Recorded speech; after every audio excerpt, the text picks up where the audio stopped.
Minnesota. Mateen Bangani will kick it away for UCLA.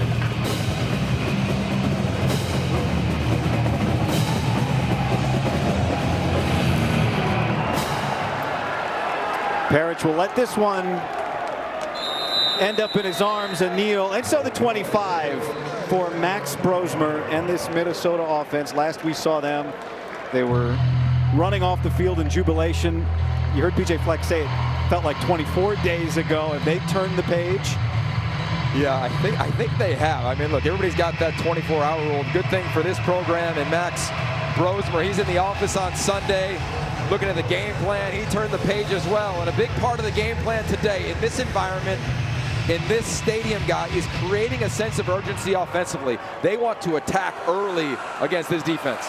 Darius Taylor, who was one of the stars last week when he went for over 200 yards on the ground and in the air, gets ripped down immediately by Carson Swessinger, who has set a career high for tackles in each of the last 3 games.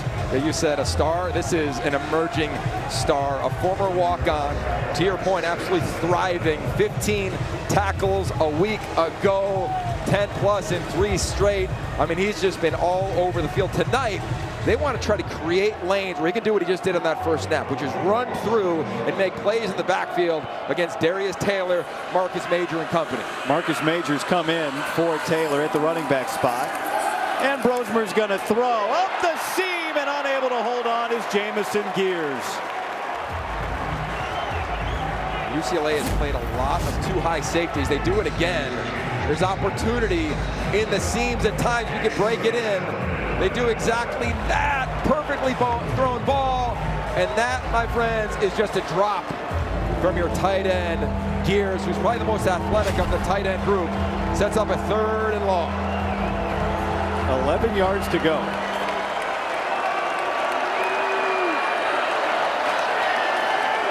A UCLA defense that held Penn State to just 85 rushing yards last week to what was a loss.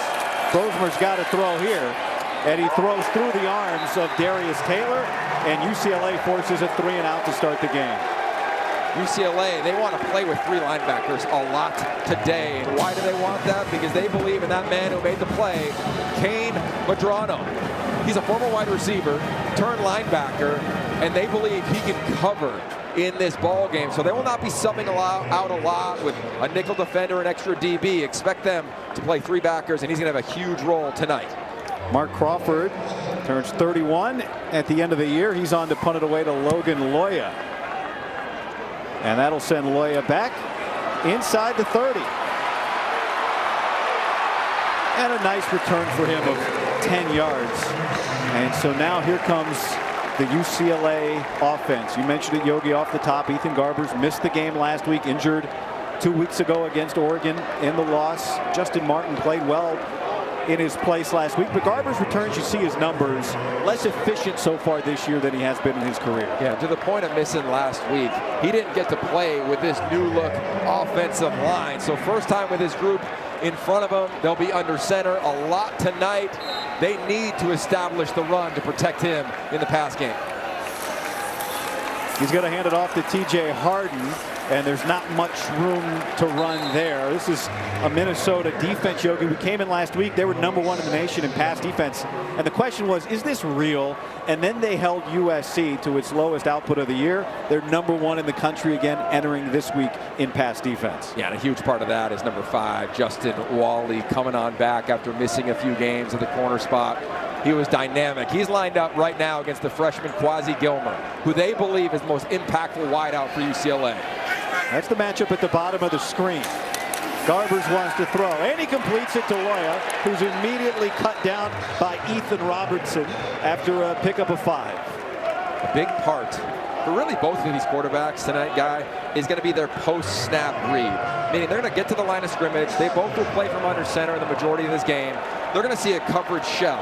It's going to change, especially on a 3rd down. I expect Minnesota to bring a bunch of pressure right here. Keep an eye on 45, Cody Lindenberg. You can hear the Minnesota crowd here now. There's Lindenberg coming off the edge. Minnesota brings pressure. It's picked up. Garbers complete. Michael Sturdivant, and he's into Minnesota territory. Wasn't targeted at all last week. We met with him yesterday. He was all smiles, Yogi, and he's ready to play tonight. Yeah, here comes pressure from the secondary. Garbers, he's a vet, man. This guy's been around. The way you beat pressure is you throw right at it. You know the defense has to rotate to that vacated area. He beats it with the throw, finds Sturdivant, who needs to have a big game and is very capable, and as you referenced, confident tonight.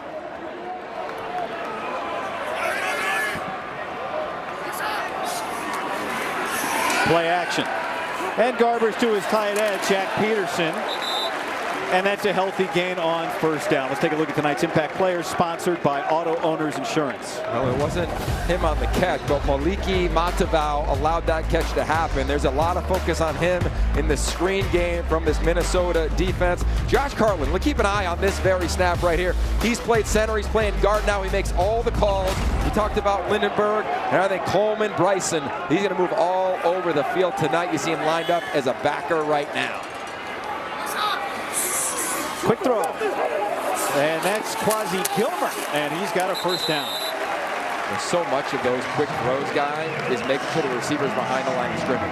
Right? Logan Loya trying to get hands on a defender really quick. We saw that happen in a bunch of games earlier today, even last night, where if the receiver is behind the line of scrimmage, they're going to call a penalty if your hands are downfield already blocking a defender. Justin Wally was slow to rise, so they stopped action for a moment, but he's able to pop up and is walking off for Minnesota. Timeout on the field. A first down and 10 coming up for the Bruins offense when we return.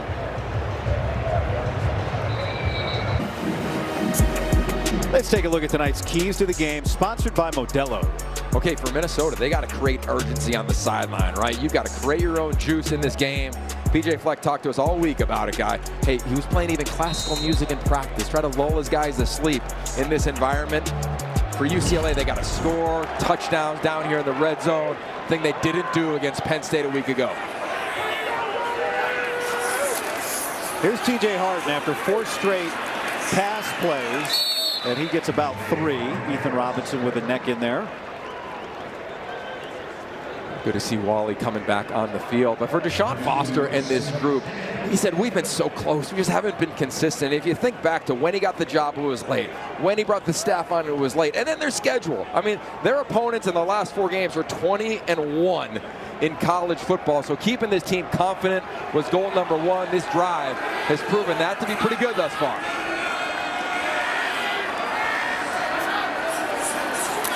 Garbers pressured. And he escapes, and he takes a hit from Cody Lindenberg. Tell you what was most impressive about this, watch when he hits the top of his drop. He's got to push up that right ankle and get out. There was no hesitation, and I think that was something we were all looking forward to tonight. Like, is he at 70%? Is he at 80%? He looked just like he did in week 1 getting out of the pocket. That was the only thing that would affect his playing time today. How well could he move? 3rd down. Garbers. Loya, and he's got it down to the 3-yard line. He was the go-to man last week, and he's got a clutch catch here in the red zone. He's been Mr. Clutch since he showed up on campus. Watch him attack the inside. It's man-to-man coverage. That is a clinic-worthy route. Really nice job by a savvy veteran, exploding out of his break to make the grab, move the sticks first and goal. Doesn't matter to him who the quarterback is, right? He works well with both. So now 1st and goal for UCLA.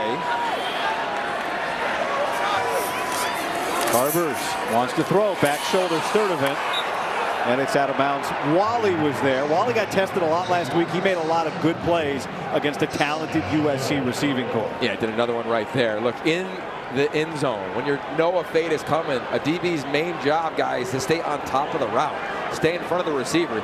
He hit him initially with his hands, and then he just used his feet. And his feet are as impressive as any DB we've seen thus far this season. They're matched up again at the bottom of the screen. Back to the ground for Hart. And he gets stuffed after a short gain. Cody Lindenberg in there, of course. A flag is down. Jeffrey Servinski is our referee tonight. Devin Eastern as well, man. Geez, that big body was moving. Personal foul. Illegal hands to the face. Defense number 9.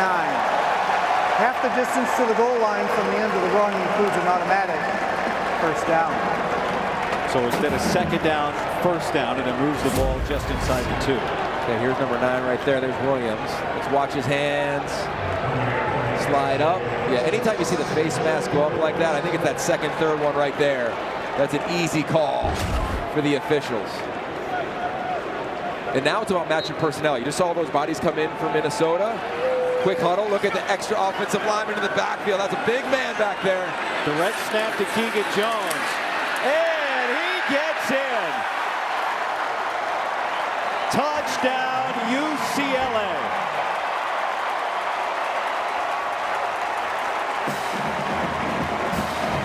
Are these the Bruins? They're the consistent Bruins, something we have not seen thus far this season. And how about their first drive? Been a while since they've scored on their first drive. Had a shot last week against Penn State to miss a read in 4th and 1.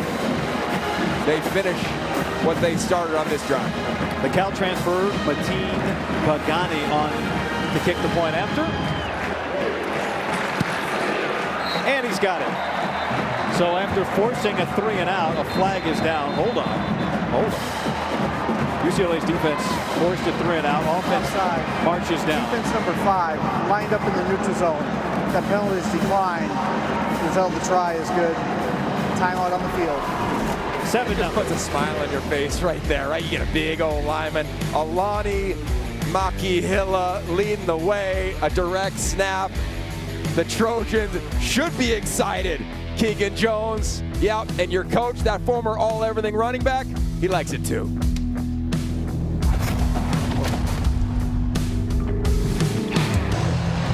With an opening possession touchdown, UCLA has its first lead since September 21st. The second quarter at LSU, part of what's been a really difficult schedule. Look at that note at the bottom. Their last 4 opponents, this is their current rankings. They're 20-1. Entering this weekend, they've been winning. Yeah, thanks for that schedule, right? Especially for a first-year coach. Totally new staff on the offensive side, minus 1 coach, Jerry Neuheisel. Coy Parrish wants to get a return in for Minnesota.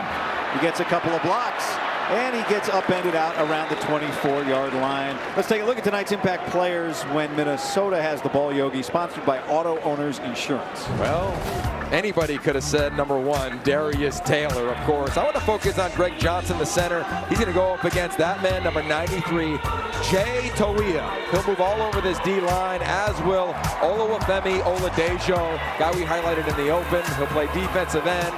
They're both on the same side of the ball, the top of the screen right now. They are a duo that Minnesota has to account for. They start with Marcus Major, the back. And Brosmer will give it to him. The 6th-year man, the transfer from Oklahoma, gets about 3.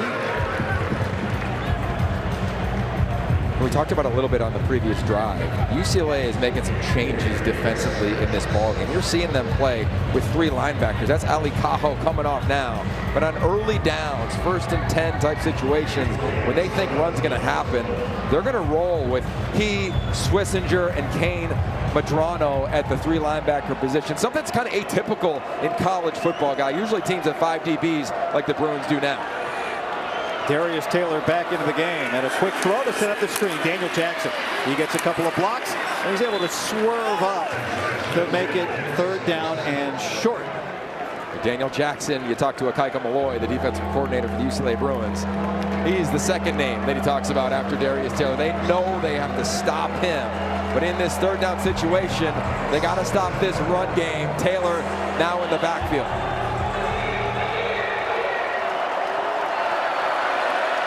One tight end in the game. To the ground, Taylor. And he's able to pick it up. First down across the 35 for Minnesota. And there's something beautiful to NFL schemes when there's just so much patience at the running back position. Watch Taylor. It's in slow motion, but that's how he kind of reads the game anyway as a running back. Presses the hole, and then he cuts back once, then puts his right foot in the ground. I mean, he's such a dynamic athlete guy. This is a guy who was a former wideout till a senior in high school. But what did he do last year? Went off as a freshman when he was healthy. Think about what he did 2 weeks ago, 10 catches against Michigan, and then flips the script, 25 carries against USC. Pressure coming. Brosmer steps up and delivers to Jamison Gears, and he picks up 9 yards. Oladejo was coming off the edge, and Brosner was able to get it out of his hands. Yeah, and Brosmer again went with that deep play action. That is so hard to do. Brett Lewis is fired up watching that down on the field. Under center, deep play action. Turn your eyes to the defense. That was awesome. And now some tempo. Here's Major out of the backfield. He cuts upfield for a first down. Variety of ways getting the ball out from their point guard, Max Brosmer. Sees everybody dropping. They're dropping 8. No problem. Medrano has to have the back out of the backfield. That's advantage, they believe, for Minnesota with Marcus Major and company. Between these two teams, we're going to see probably 5 running backs get a lot of touches tonight. They're going many swing routes, right? We'll be tracking that one. Yeah. Back and forth to Major and Taylor. A couple of tight ends in the game now. And movement up front. Minnesota did a really good job last week limiting penalties. Offense number 77. 5-yard penalty, still first down. That's on Quinn Carroll. They've been so good under P.J. Fleck the last couple of years. One of the best teams in the nation at avoiding penalties. Keep an eye at the top of the screen. That is Daniel Jackson. They're going to double cover him inside out with those 2 DBs. The most targeted receiver for Minnesota. First down at 5. Brosmer to the sideline, and there is Jackson, able to make the catch on Kalen Moore. And I said first and 5, Yogi. That was at 15. So now it's second down and about 7. Yeah, it looks like it's double coverage. They rotate the safeties late, and that's just a great job of coming back to the ball against Kalen Moore, UCLA's top corner against the top receiver. This is a matchup you'll love to watch. Wouldn't be surprised to watch more follow number 9 on critical downs throughout this ball game.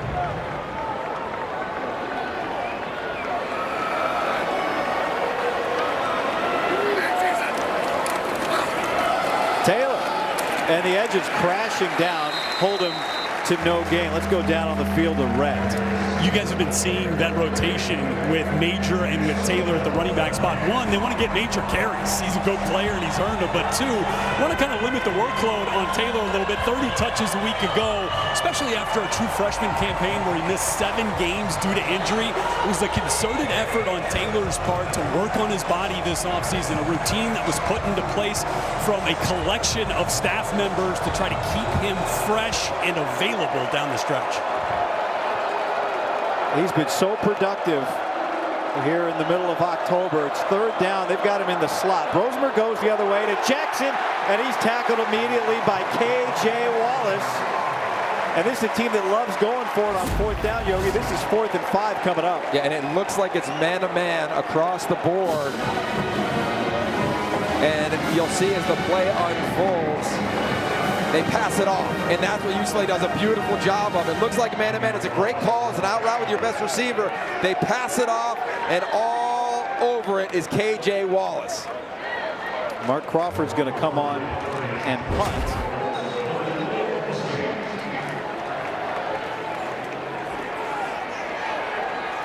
Logan Loya is back at the 10. Second punt of the game in 2 possessions for Minnesota, and this is fair caught down around the 10-yard line, 35 yards. The offense for UCLA looks good, and the defense has reason to celebrate. Bruins get the ball for the 2nd time next.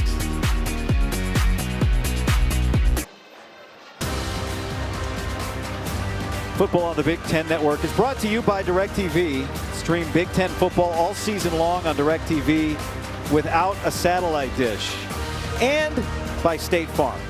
Like a good neighbor, State Farm is there.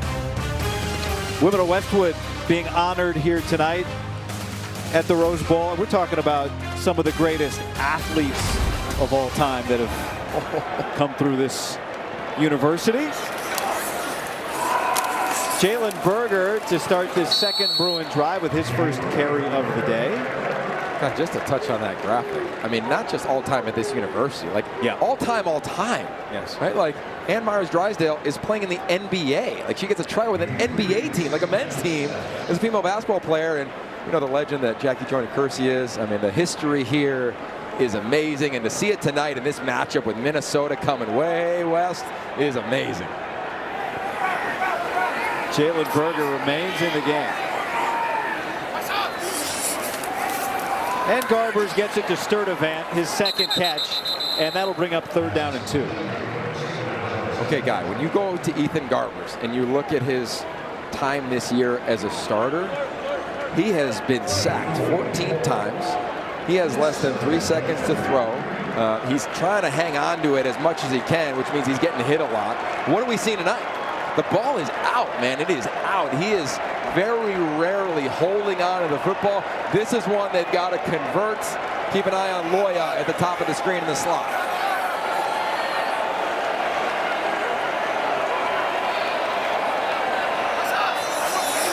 Minnesota brings pressure. Garbers, Sturdivant, first down. They are 3 for 3 on 3rd down so far tonight. Yeah, and I'll tell you what, Sturdivant is 2 for 3 on his routes coming from this side of the screen. Watch him come flat right here. When you run a slant, he works it outside. He works right down the line against great coverage. That's how you do it, man. You work outside. You got the DB thinking in Justin Wally you might have a go route. The minute you feel him turn his hips, you swipe him past you, you come flat. That is clinic worthy for a receiver that we've expected to shine this season. He's shining the most right now for this Bruin team in conference play. We're improving every week. That's what Sturdivant told us when we talked to him yesterday. Garbers pulls it down looking spry and is able to get about 6 yards here on 1st down. Devin Eastern with the pressure again. There's a miss right here. Watch Matavao. He's up against this freshman safety. A little wheel route. You got to throw it now. Garbers gets flashed in his face from Devin Eastern. Nice job by him. And unfortunately got an injury on the field. Anthony Smith down for Minnesota. Will step aside. Some of the most famous mountains in all of sports, the San Gabriels, the sun setting tonight. National monument, the San Gabriel Mountains. What's interesting about him, we're talking to PJ Fleck on the field before the game, Yogi. He's waited his whole life to come here. He gets on the field and he says, I didn't realize you can't see the mountains from the field. Watch the broadcast, Coach. We got you. 2nd down after Anthony Smith was able to walk off. And Garbers gets it to Moliki Matavao. A stiff arm and a 1st down for him. His first catch tonight. Coy Parrish brings a little pressure. And Ethan Garbers throws it away from pressure. And our key guy in this ball game, Matavao, looks it all the way to the tuck, something he struggled with a week ago against Penn State. A little stiff arm, got a little extra. And this team is having success moving the football right now. Offensively, they're dictating terms, Guy. And that is what every offensive coordinator hopes to do early on in a ball game. Look at the stat there in the lower right. Ethan Garbers, 8 of 9 passing to start this game. He wants to throw again. In the face of pressure. He delivers on the money to Carter Shaw. His 2nd catch of the year, the freshman from Northern California. And yes, that is Shaw as in David Shaw's son. And it's Coy Parrish, the other freshman, blitzing again, doesn't get home. And the veteran Garber says, I got you. And how about looking at all the way to the tuck for the coach's son? This UCLA offense has not looked this good since Deshaun Pausens to become the head coach. Whew, pretty good first quarter here in the Rose Bowl. 7-0 UCLA as we're just about ready for the start of the 2nd quarter. Down on the field moments ago, Rhett Lewis spoke with UCLA head coach Deshaun Foster. All right, Coach, you're perfect on third down so far. Garber's 9 of 10. What's keyed the offensive efficiency? Just being able to run the ball, keeping the defense unbalanced, you know, and guys playing with a lot of enthusiasm. Coach, thanks very much. Thank you. That's a core tenet of the program, that E word he just used, Yogi, enthusiasm. Pressure coming, Garbers feels it, gets it to TJ Harden. He's got a block, he's got a first down, and Lindenberg finally leaps on his back, but a big gain. And you said it in the moment ago, Yogi, Minnesota's this close, and they were this close again. Yeah, they get into the backfield. He had hands on Ethan Garbers. He feels it, waits as long as he can, allows that new look offensive line led by Josh Carlin to get out in front of the screen. Look at him, wait, can feel the pressure from the backside. A lot of times those injured quarterbacks coming off an injury, guys, they want to get out of there. They want to throw it early. Not Ethan Garbers tonight. 18-yard pickup for him. Back to Harden. He cuts it back and gets a couple of yards. And let's send it back to the studio and Ashley. Top 5 showdown in Eugene, guy. Ducks, Bucks. Oregon down 6 until this. Dylan Gabriel dropping a dime to Tez Johnson. Oregon up 1. They'll have the ball to start the third quarter. We got a good one. So let's get this straight. Penn State played at USC today. Ohio State's playing at Oregon today. Minnesota's playing at UCLA today. It's awesome. I mean, the excitement for these matchups is so new, right, to college football fans. And every fan we've talked to is leaning into these new, unique matchups as the Bruins and an extra lineman in again. And so they'll take a timeout there first. UCLA, their first of a half. So UCLA, you know, we know that DJ Fleck spends a lot of his time in the game management space, understanding how many possessions are there, how many will there be left. There are only 3.5 possessions in this first quarter, and now into the second and second down coming up. Next Saturday, Big Ten Tailgate is in Champaign to get you ready for another incredible slate of football. Fun begins at 10 a.m. Eastern, 7 Pacific, only on the Big Ten Network and the Fox Sports app.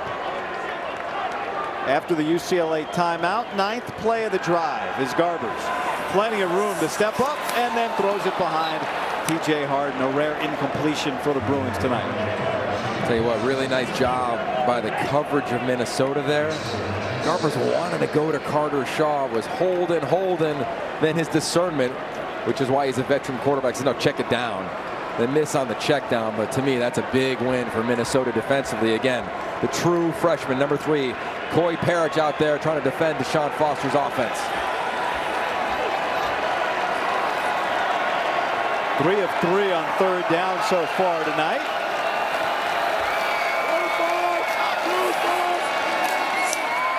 Garbers, it's batted and intercepted. Cody Lindenberg with the pick.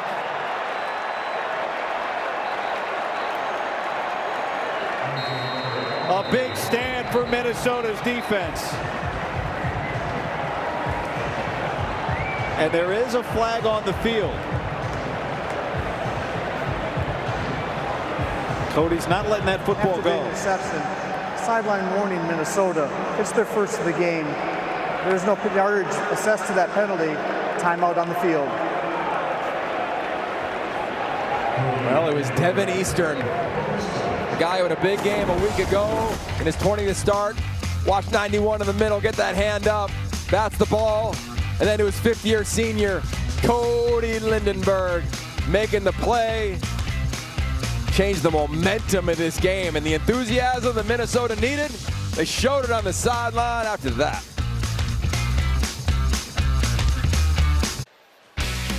What a play from this defense, right in the middle of your living room. Number 91, Devin Eastern, little PBU, and there's that man, that senior, Cody Lindenberg, even high and tight on his way to the sideline. Sudden change. I don't know if he's let that ball out of his grip. So now Brosmer takes over, and he's under pressure, and he goes down for a sack. Siale Taupaki Okay, so this is a huge stat. It's all over the facility in Minnesota. 78% of the time, you win all the time. What does that mean? That they want to make sure they win turnovers, explosive plays, missed tackles. They've done that in their wins this season. Tonight, it's a little bit of everything. Each team has one missed tackle as we track that. Obviously, a turnover there for Minnesota, advantage them, but UCLA has 3 explosive. This offense for Minnesota needs to get going here down the field. Second and long after the sack. And Taylor gets swallowed up. Olufemi Oladejo and Kane Medrano. Okay, a huge part. This is a different style of defense for UCLA this week. They are bringing more pressure. They want these linebackers to run through.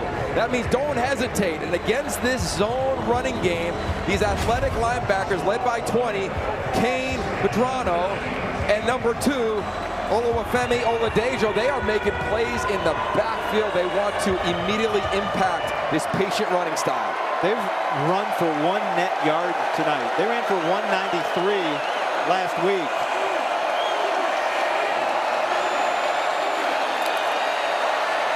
Brosmer with time over the middle and caught by Christian Driver. A first down. No, it's incomplete. Official came running in from the back of that play and said the ball hit the ground. Let's take another look. This is a great job. Brosmer sitting in the pocket. Has it.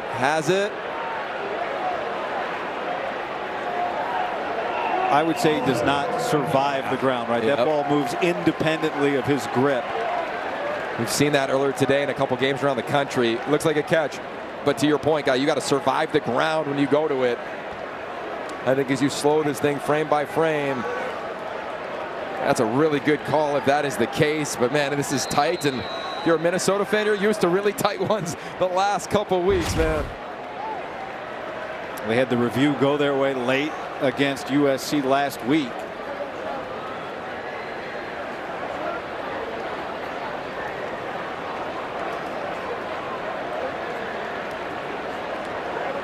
We've got a stoppage on the field here. Let's see. Minnesota has taken a timeout and challenging the ruling on the field of an incomplete pass. Plays under further review. So if he does not win this challenge, he loses his challenge. If he does win it, he gets one more. Speaking of PJ Fleck, let's see here, Yogi. Ruled incomplete on the field. We just had a couple good looks at it, I would say. So is this clear and obvious? It's got to be that, to your point, Guy, of it being ruled incomplete on the field. It's so hard because as a wideout, I'm saying, yeah, he caught that thing. But to the point of right there at the end, you've got to survive the ground. And you can make an argument as you go frame by frame that he didn't. This one is tight.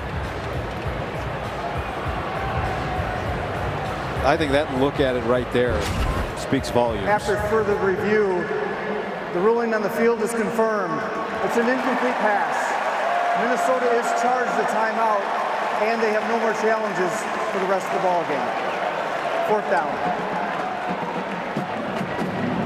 Well, they almost had their first explosive play of the game. Really nice job of stepping up in the pocket against a unique look from UCLA. Deemed incomplete. So now Mark Crawford's going to punt for the 3rd time. This time from his end zone. Logan Loya is back deep again for UCLA.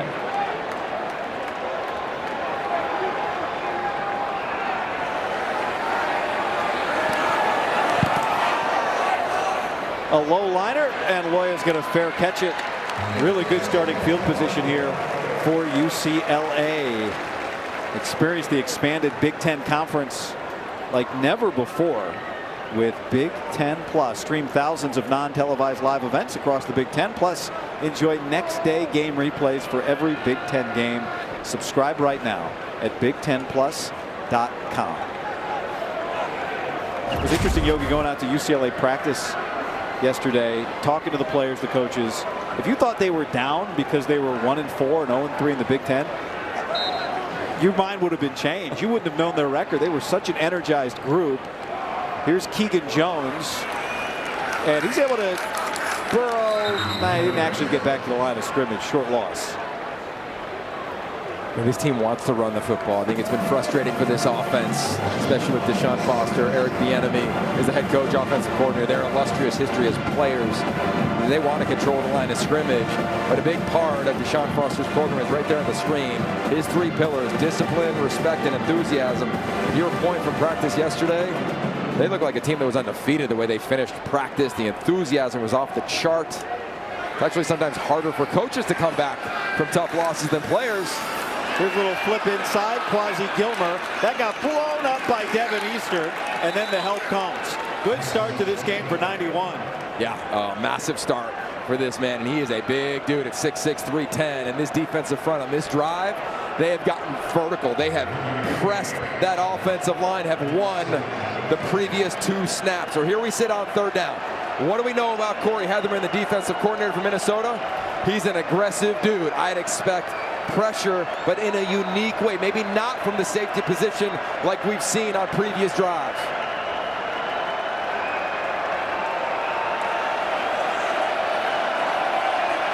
Man-to-man across the board. Pressure, unblocked up the middle, ball in the air, and Lindenberg almost got another one. Danny Strigo came bursting up the gut. They change the look. Strigo lines up at linebacker, untouched. I mean, just untouched. You know you're out, man. You got to get the ball out. They try to run a screen, and this vet, Cody Lindenberg, is all over it. Almost another pick, maybe even a pick 6 if he bats it up again. But what a drive, what a response for Minnesota defensively. Brody Richter with his first punt, and Coy Parrish gets drilled as soon as he caught it. He did not indicate fair catch, and so Minnesota will take over at the 12. Parrish, no surprise, pops right up. These sidelines are into it, man. This is juiced up at the Rose Bowl. A little special teams play. Nice job by Kirkwood finishing it off. Come on back.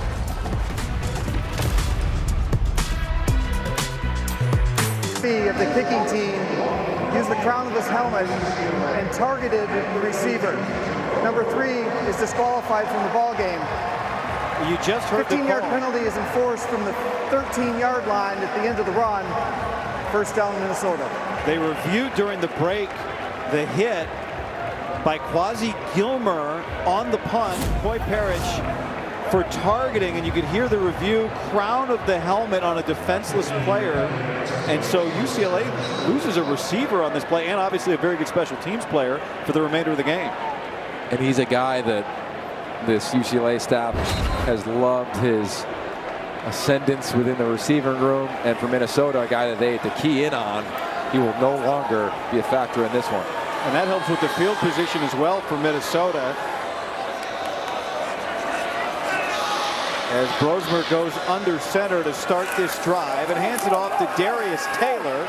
He's able to break away from a couple defenders and gets upended by Brian Addison. Let's go back and look at this targeting again, Yogi. Okay, so you want to look at the helmet, right? The crown of the helmet. Right in front of your screen, there's Gilmer. He looks down, and I can see why. The initial contact then forces his head to turn. I think the previous looks from the side were thinking, no, it's not targeting. From there, on the initial hit, that's how I would imagine. That's the reason why they decided to target. Marcus Major breaks out and steps near midfield of first down. Yeah, that was a tough one. That's a tough one. I think the side angles were really tough that we saw prior to the call, right, when we're sitting up here during the break. But that one from the end zone, look, if your eyes are down and the helmet, the top of the helmet, the crown of the helmet makes contact, clearly he was thrusting towards the returner in Parrish. So it was tough, but I understand that from the lens of the officials why they went that way. So Yogi, the Minnesota defense has really started playing well in this game. Now can the offense take advantage? Frank Bierman is able to get out to another first down. Maybe this offense can get going.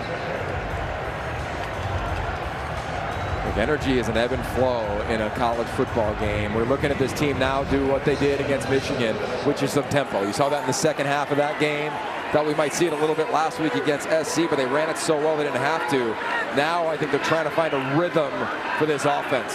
That play was 13 yards, longest pass play of the game for Minnesota. Brosmer gets it out quick. That's Daniel Jackson again. And right all over him is Devin Kirkwood.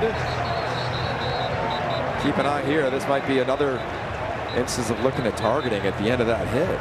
Is that Brian Addison coming in? We got another flag.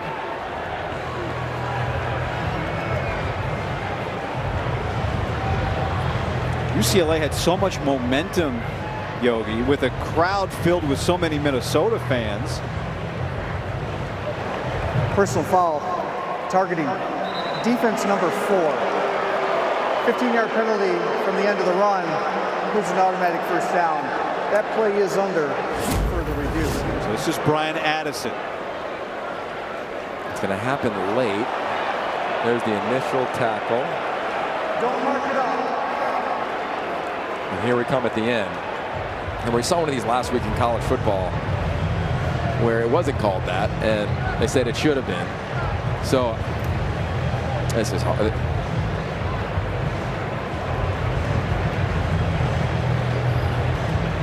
I mean, he's leading with the helmet. Yep. It's forcible contact. And he's going to the ground, the receiver is. Let's bring in our rules analyst, Mike Pereira. Mike, what do you see? Yeah, I mean, what you're looking at here is is the player defenseless. It's the second player. It's not number 3, it's number 4. And he does lower his head, but if you're looking at the fact we've got to get him to be defenseless at this point because it's not the crown. To me, it's the side of the helmet. After further review, and so there is no targeting on the play. Number 4 remained in the ball game. The result of the play was a first down.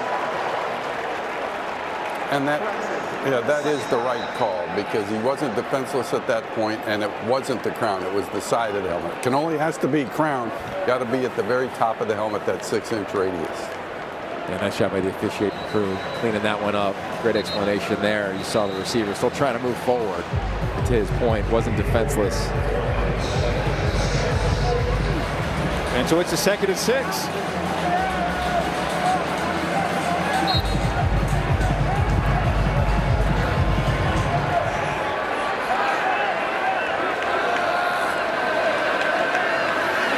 UCLA scored on its opening drive, was driving again through a pick. Minnesota trying to get itself into scoring range, and there's Oladejo again. What did Deshaun Foster tell him after the Penn State game last week? He said, "You made some money today." Yeah, we met with him yesterday, and he was just so excited to just play this position. He loves coming off the edge. He's a guy who grew up playing everything. He was an offensive lineman, he's a defensive lineman, played a little wide out. Of course, he played linebacker at Cal and at UCLA. And now he's just coming off the edge. They're going to need him here on 3rd down. They might stand everybody up again and try to run these linebackers through and play some man-to-man coverage.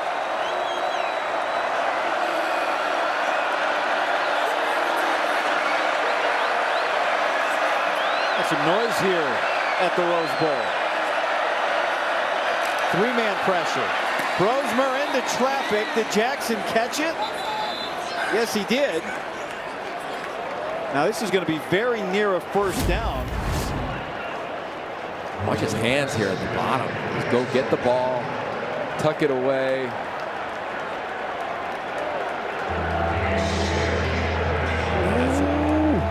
That's a catch. I think it's good. I think it's a catch. Yep. He's just so talented.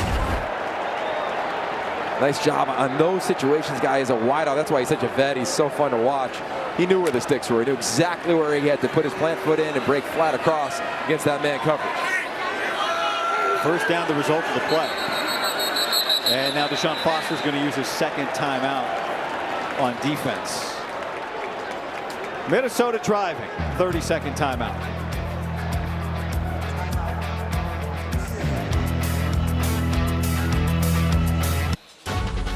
Next Saturday, the Badgers collide with the Wildcats. Those are 2 big winners this weekend. Coverage begins with Big Ten Tailgate only on the Big Ten Network and the Fox Sports app.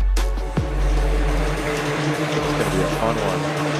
Deshaun Foster just used a timeout, and perhaps it was something he didn't like on defense. Maybe he just wanted to give time to review that last catch from Daniel Jackson. So there you see they are taking a look at it. I thought he was going to use his challenge. See if he could save the timeout in case he wins it. Try to get the ball back. UCLA, oh, interesting. They'll get the ball to start the third. So, of course, every coach wants to win the vaunted middle eight, the final 4 minutes of the second quarter and the first 4 minutes of the third. I don't see the ball move at all. Well, I don't think it touches the ground. Agreed. As hard as it is to believe.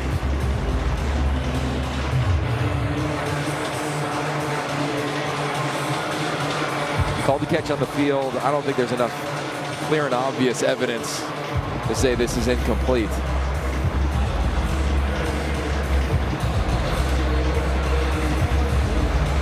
Man, this game has been a game of inches, right? In so many different ways, whether it's getting to the quarterback, whether it's these catches that we've seen throughout this ball game, whether it's moving the sticks. It has been so hard fought. Look at this angle right here. I think KJ Wallace's arm, well, maybe not. I don't, somebody looked like there was a fifth arm in there somewhere. Maybe Daniel Jackson used an extra arm to catch that, but let's see.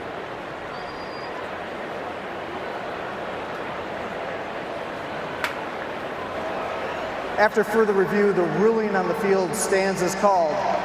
First down, Minnesota. It's Big Ten football, Yogi.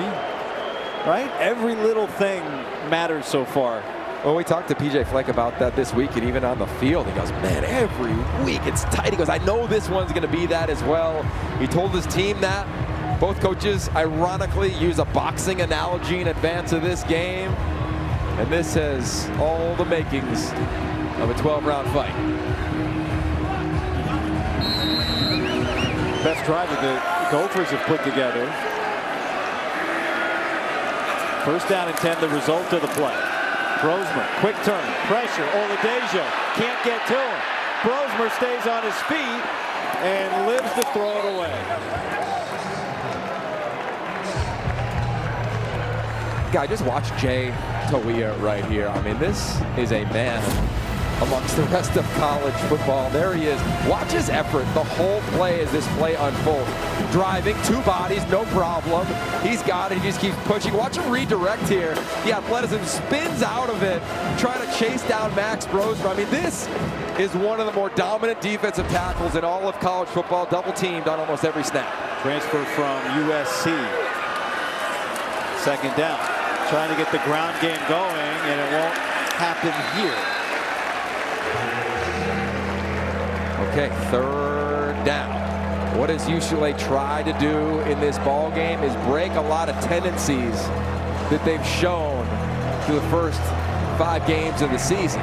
So traditionally, what they've done on third down is play 2 high safeties in this portion of the field.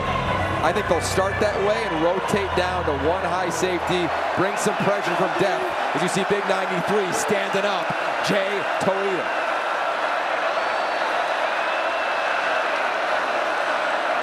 Linebackers all over the place for UCLA. And they back out. Brosmer padding, and hits Elijah Spencer. First catch for him tonight. And this will bring up 4th down and 4. And they're going to kick it here. Nice job by UCLA. I mean, just imagine playing quarterback with all those guys standing around. Say, what is this defense? And what's interesting about going up against this defense for PJ Fleck's crew is that it's the 3rd week in a row. It's been from the tree of Rex Ryan, Wink Martindale, Danton Lynn, and now Akaika Malloy. They all have similar elements, especially on third down. It's a lot of chaos. It was on that previous snap. Well within the range of the big-legged Dragan Kesich. Mark Crawford, the holder. Allen Sukuk, the snap. And that is no good. Kesich has had some misses, but most of them from big distance. You can see he had plenty of leg. And that was wide right. And Minnesota still with a 0 on the scoreboard.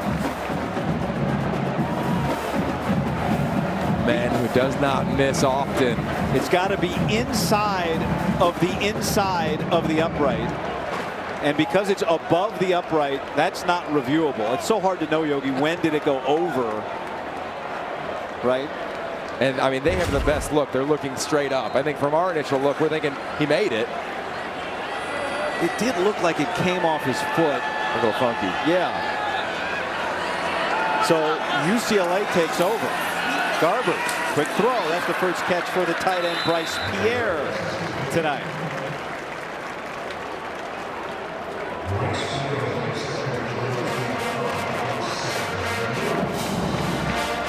For anybody that watched UCLA last week and said, I don't know if this young guy, Justin Martin, at quarterback, he looked pretty good.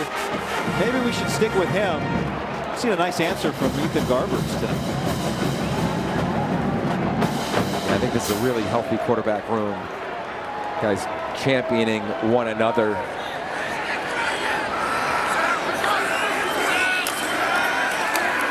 Garbers stands in, throws behind Pierre. And it's third down. Just an interesting fact on the missed field goal. This is the first time Minnesota's played on grass all year. Wow. So just keep that in mind as this game unfolds. Only their second road game. It's beautiful turf, but it's a little different from the plant foot standpoint. Something that I'm sure Rhett is all over down there on the field too.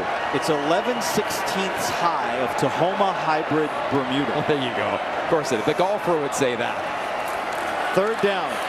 Pressure, and Garbers goes down. Anthony Smith, who had to be helped off the field earlier, back and healthy. I'll tell you what, they are winning right now. Look at that offensive line. They're all on skates. They're all moving backwards.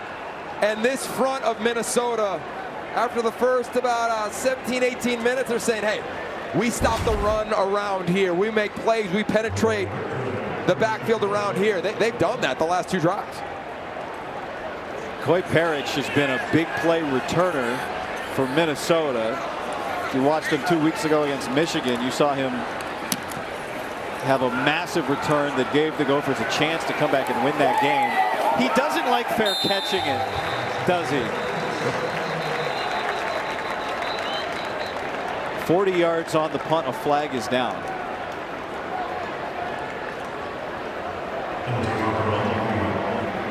You think Coy Parrish has ever fair caught a punt in his life? During the kick, holding number 44. 10-yard penalty, first down and 10. Well, let's go back 5 years. This amazing moment. Casey O'Brien, his debut as a college player. And why were there hugs all around? Because this young man had been battling cancer ever since he was in high school, time and time and time again. That was almost exactly 5 years ago. It was a Minnesota team that was playing great football. PJ Fleck told us this week it was the longest hug he'd ever given a player. In fact, a photo of this moment is on his family wall in his office. Casey loves football. He's around football, helping his dad coach. He's battling cancer again, and hopefully he's feeling the love because the Gopher faithful are all thinking of him.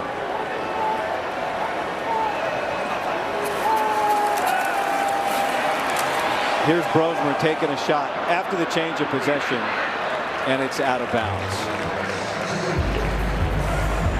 It was so cool talking to PJ Fleck about him. I talked to Michael Lance, USC's kicker last week, was the kicker in that moment. He said he is just a warrior. He's back at it again. Endless treatments and surgeries, and he represents something, Yogi. Yeah, he really does. Look, Row the Boat is what this program stands for, and it's about when things get hard, you just keep going. You just keep competing. You don't flinch. He has not done that. He has inspired so many people in college football and, of course, around this Minnesota program. Brosmer sets up the screen to Marcus Major. Yeah, that's a short game. It's third down and about 8. Schlesinger all over it.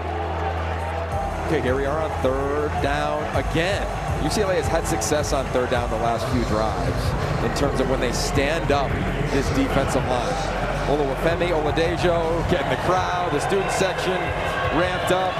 When he's standing up alongside Jay Toia, it is hard to do. So Brosmer's going to try to figure this thing out. He goes to the line of scrimmage with 2 or 3 plays on any given third down.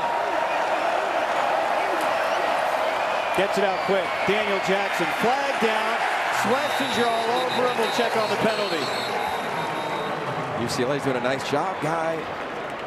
And this might be on them. They might be offsides. Offside. Defense number 17 lined up in the neutral zone. 5-yard penalty. It's still third down. That's Jalen Woods. See him right there, the top of the screen. You got to take a peek to the sideline. That's what the official is there for, just like a receiver does offensively. Look, it's close, but when it's a third down, money down, you can't leave any room for error.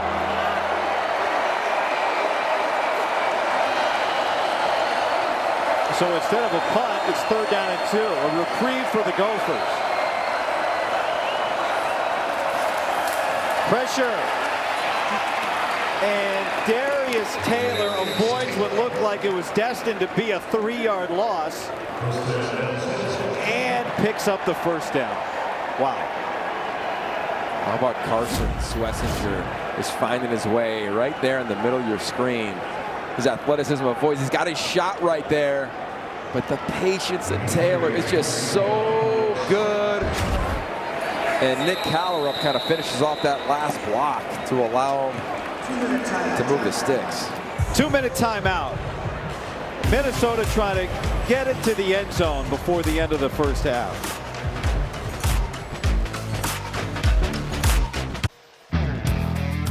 Follow at B1G right now on X, YouTube, Instagram. Get immediate access to the best highlights, features, and teams you love. Do not wait. It's easy. Just follow at B1G on B1G Football on social. It's Santa Monica. Just popping off tonight. How about this weekend in LA? Got the Dodgers. SC played earlier today. Got the Bruins and Golden Gophers going on. I mean, LA is on fire right now. It's amazing. The weather's been incredible. Sure has. Waves are up. It's a good Instagram weekend. It sure in LA. But it always is. Brosmer on first down, taking a shot over the shoulder, knocked away by Wallace in coverage on Elijah Spencer. This is awesome at the end of this from K.J. Wallace. I think it's a really well thrown ball. Watch his hands. A little grab right there. Not enough in the official's eyes to impede the receiver, Spencer. Wow. He was tracking that ball well. Yeah, he was. 2nd and 10. Brosmer is going to break out, and he is going to make it 3rd down and 3. Now, Max Brosmer loves the game of chess. In fact, his chess coach helps out UCLA a lot, Seth Mykowski. Well, what does that mean? What does he learn in chess? He learns in chess you got to identify your threats, right? Here comes only 4 defensive linemen, then you got to go attack. And you got to go attack because there's no receiver open. Put your team in position for a 3rd down conversion, because I don't think this is 4 down territory right here, guy.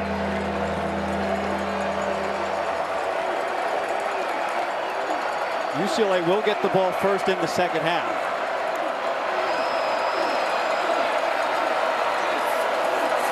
Pressure up the gut. Brosmer is sacked. Carson Schlesinger brings him down.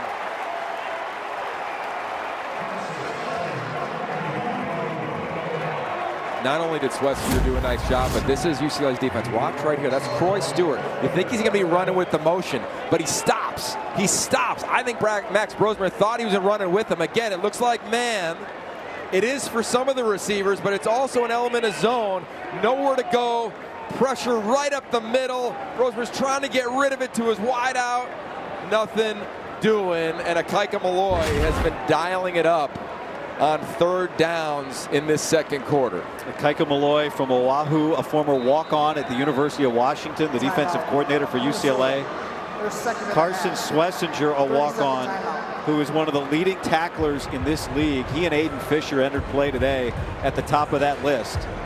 Minnesota takes the time out here with 58 seconds. This is a guy, when he started on special teams, Deshaun Foster was the running backs coach, and he would go to Schlesinger, and he would go to his running backs and go, okay, Carson, you're on scout team, right?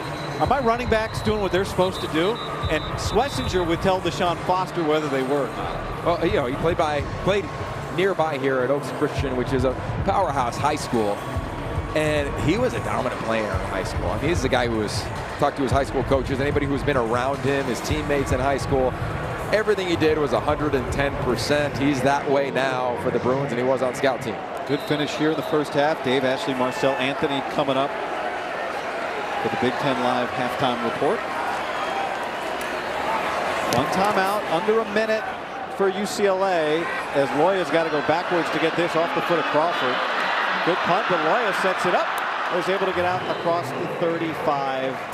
15-second break, and UCLA trying to make something happen before the half. Yogi, 46 seconds left in the half. You get the ball first in the second half. How urgently do you try to get down the field here? Well, what did Deshaun Foster tell us yesterday? He said, I'm going to be aggressive. Seen him go for it on fourth down in games. You got a veteran quarterback. You got receivers that have made plays tonight.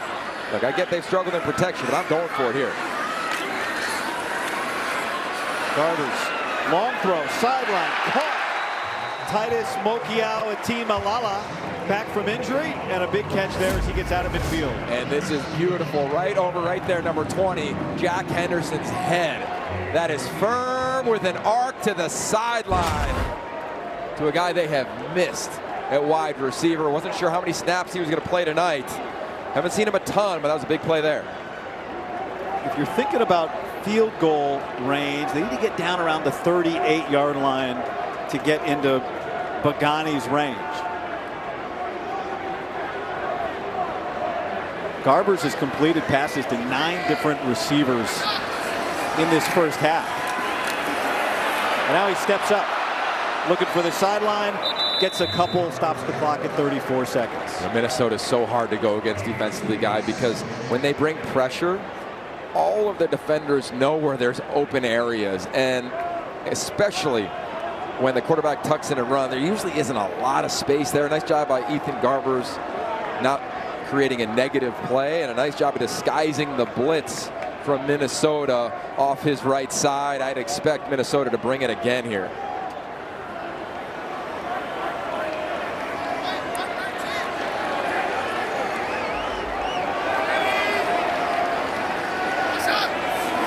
Garbers setting up the screen. There's Harden, and he gets away from the first man and steps out. TJ Harden still on his feet. Still on his feet. And he gets down near the 15-yard line. That was a 15-second run. Well, the offensive linemen do a nice job getting out. Minnesota rallies the ball, but Harden is a veteran player. How about this block at the end, too, from his tight end, Matavau, to spring him for an extra 10. We're inside the 20. 33 yards on that pickup. Garbers, end zone, and over the head of Sturdivant. Clock stops at 11 seconds. A little late. Had his window. Garbers had his shot. Sturdivant got behind the secondary. Let's take a look at the previous play, though. Nice job by this defense trying to make a play. You think they have him? Nope. That's Harden cutting back, and watch this block right here. Boom! All of a sudden, a little extra from your tight end. It looked like a punt return. There's a phrase in coaching, which is leave it on the grass. These teams are leaving it on the grass every snap, and here we are with 11 ticks left. And he got time for 2 plays with 1 timeout. Garbers, good pocket to the end zone. Sturdivant, and he just misses him again. 5 seconds. Garbers wants that back. This is a beautiful route at the top of the screen. Look at the release inside, a little hole he gets away with, and then sets him up, stacks him on the corner. The ball's a little late, and the ball's too far. Ethan Garbers can make that throw, and that's one that this quarterback is going to want to have back, guy. Mateen Bagani on for a 34-yard attempt.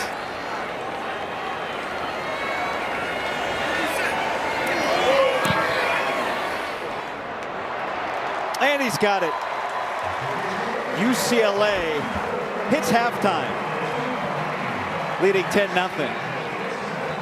And for its defense, Yogi, it's the first time they've shut out an opponent in a half this year. That is the This half has had everything. the first half. Only 10 points, but man, this game has been won in the mark. After coming off some tough losses, but this is all about adjustments on these early drives from both coaching staffs. Cannot wait to see how this shakes out. Keegan Jones with a return, and a flag comes flying in as he gets out across the 20.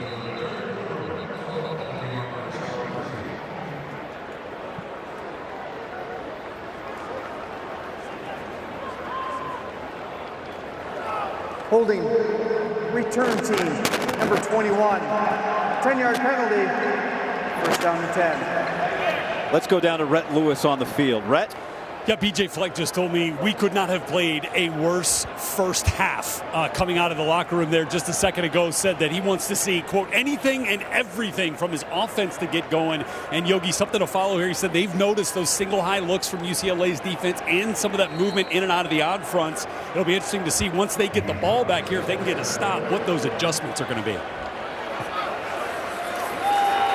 Garbers throws to Sturdivant, incomplete. What do you think about what Rhett just said, Yogi? Look, a huge pillar of this program for Minnesota is response. Right, you got to respond to the moment, to the situation. So, okay, put that first half, as he referenced, to bed. They did not play well, especially on the offensive line, and come out. And can you be consistent on this defensive front? Majority of that second quarter, I thought, was won by the defense of Minnesota up until the final drive that led to the field goal to make it 10-0. UCLA only had 6 designed runs in the first half of this game. That's runs by running backs. 4 scrambles from Garbers, who throws it again. And it's the second catch tonight for Titus Mokiao Atimalala, who's down, got hit, big hit.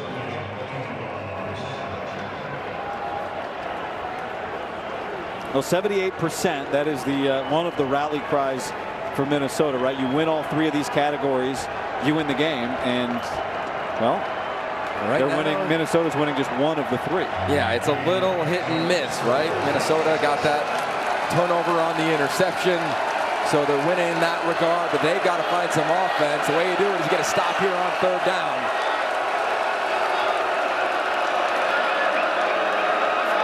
A lot of Minnesota fans making noise here.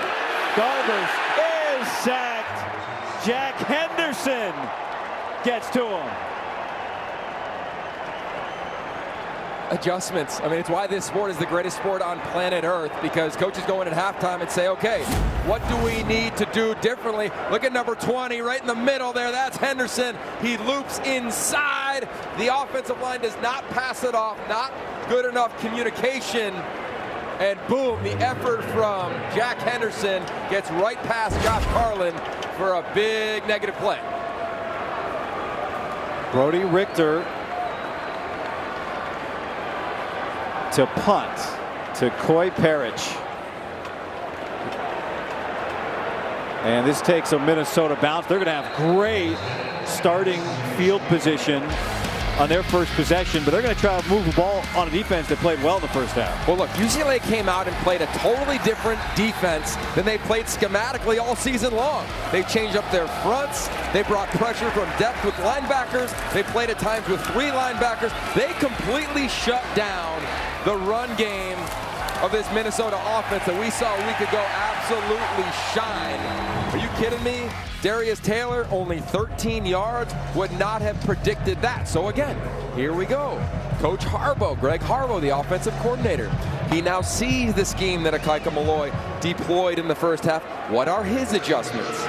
No catches, you saw it on the graphic, for Darius Taylor in the first half too, Yogi. He's beside Brosmer right now. Brosmer's got plenty of time on this play clock, and he has so much power at the line of scrimmage. And now he'll get it to Taylor, who cuts it back, and Taylor gets down inside the 40 to the 39. Okay, we're going to watch this as this game unfolds. We'll watch Max Brosmer tap his helmet, and he's not putting his hands around his ears because he can't hear. He's adjusting the play. A lot of times you're saying, hey, alert opposite. Let's change it from a run to go right to a run to go left. You saw Taylor go from the right side, where he's lined up, to the right of the quarterback, all the way to the left, gets positive yardage on the run. Here's another audible. Here we go. From under center, play action. Daniel Jackson. And he beats Cade Medrano to the sticks, and he gets a first down for Minnesota. This is a team, offensively, they love the outside zone. This looks like outside zone. Look at the path. Brosmer, incredible with the play action. A little Peyton Manning-esque, huh? A little play fake. Out the back door to Daniel Jackson, who needs to get involved. He's their most dynamic playmaker. He's got 6 grabs, guy, but not a lot of yak, not a lot of yardage. No, just 5 for 24 in the first half. So that a big one for him. Brosmer again, pressure, steps up, back foot, incomplete, flag down. Kalen Moore was in coverage on Elijah Spencer. I think this is going to be on Jalen Davies. They're going to get a hold, a little PI against Daniel Jackson. They double covered him. He had a little hesitation move. Pass interference. There it is. Defense number 6. 15-yard penalty from the previous spot. It was an automatic first down. Yeah, you just can't do that. They double cover him with both Ramon Henderson, and it's that type of contact. Receiver's going to go down there and call it every time. And you're seeing this offense of Minnesota attack. This is what they wanted to do a week ago. They ran it so well they didn't in the throw game. Now we're seeing them on this early drive do just that. Look at him. He's identifying. They're changing. And this is hard because UCLA is going to change as well as they stand up their defensive line. To the ground. Darius Taylor reverses field. Taylor gets tracked down by Cade Medrano. Taylor's put some great highlights on film, and Medrano prevented another one. Yeah, watch this. This is really fun. Watch inside right there, number 93. How many times have we said Jay Toia's name? He gets right past the O-line, but the athleticism, the ability to change direction from Taylor is just phenomenal.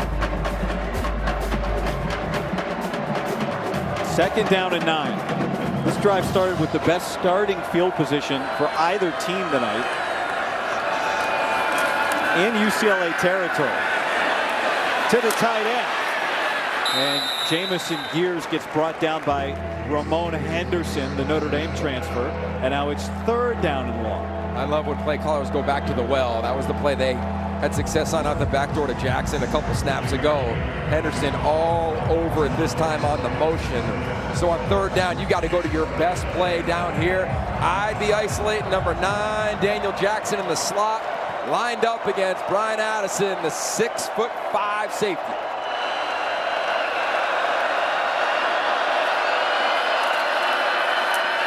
Good pocket, long throw, wide open, touchdown Minnesota.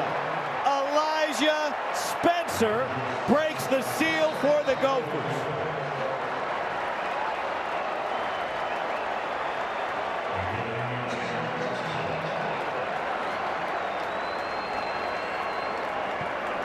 Some fans been waiting their whole lives to see Minnesota score a touchdown in the Rose Bowl.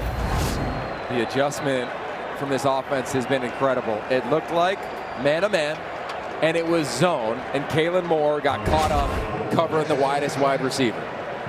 Nice job by that man right there. I mean, he is using every element of his brain. Take a look from Max Brosmer. It looks like it's man-to-man across the board right here. As the play develops, all of a sudden it goes to zone. But this receiver, or this DB, goes man-to-man. It's a coverage bust. Something that Deshaun Foster said we just can't do against that guy, Max Brosmer. He will make you pay.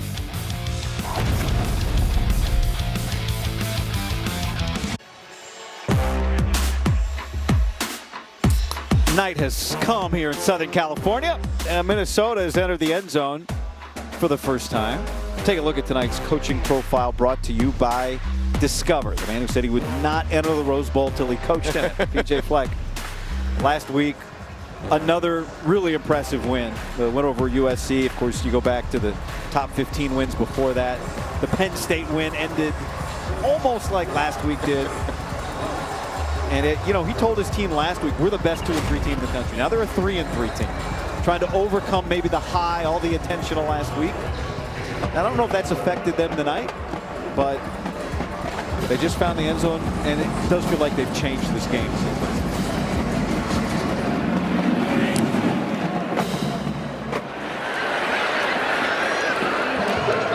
The touchdown that Minnesota gave up, Yogi, was the first UCLA drive. Yeah. So they've only allowed a field goal since then to this UCLA offense. And this offense has been efficient. It's been their most complete half. At LSU, they had some explosive plays. Penn State, they had some good drives, but couldn't finish them. We talked to Deshaun Foster for a while yesterday about just this team getting so close to playing consistent football. And he said every game we've had about 8 miscues that have really impacted us. I've counted 5 or 6 thus far in this ball game. How do they respond to that score? Parrish coming on pressure. It gets picked up, but Harden gets dragged down by Lindenberg, and then Parrish comes over along with Aiden Gooseby. This is a defense that for the second week in a row is without Maverick Baranowski, injured against Michigan. He was a game-time decision today, second on the team in tackles, but they have bottled up this run game even without him. Same deal with Kerry Brown. I think just the veteran presence in the back end. We're seeing Coy Parrish play his most football for this team as a true freshman after just an iconic set of plays he had last week, forcing a fumble and the game-sealing interception. Garbers, pressure, and it is incomplete. Parrish thought he had another. He comes up gimpy. Are they marking this a pick? I think they're marking this an interception.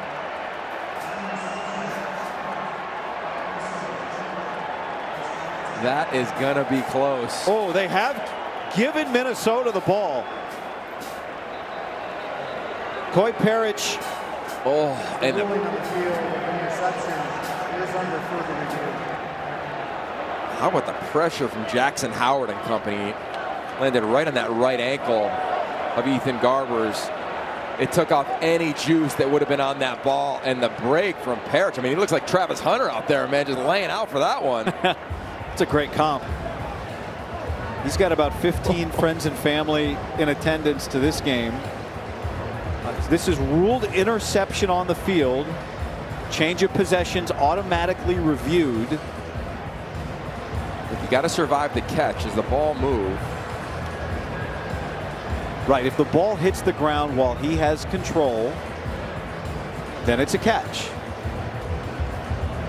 But does he have control here, Yogi?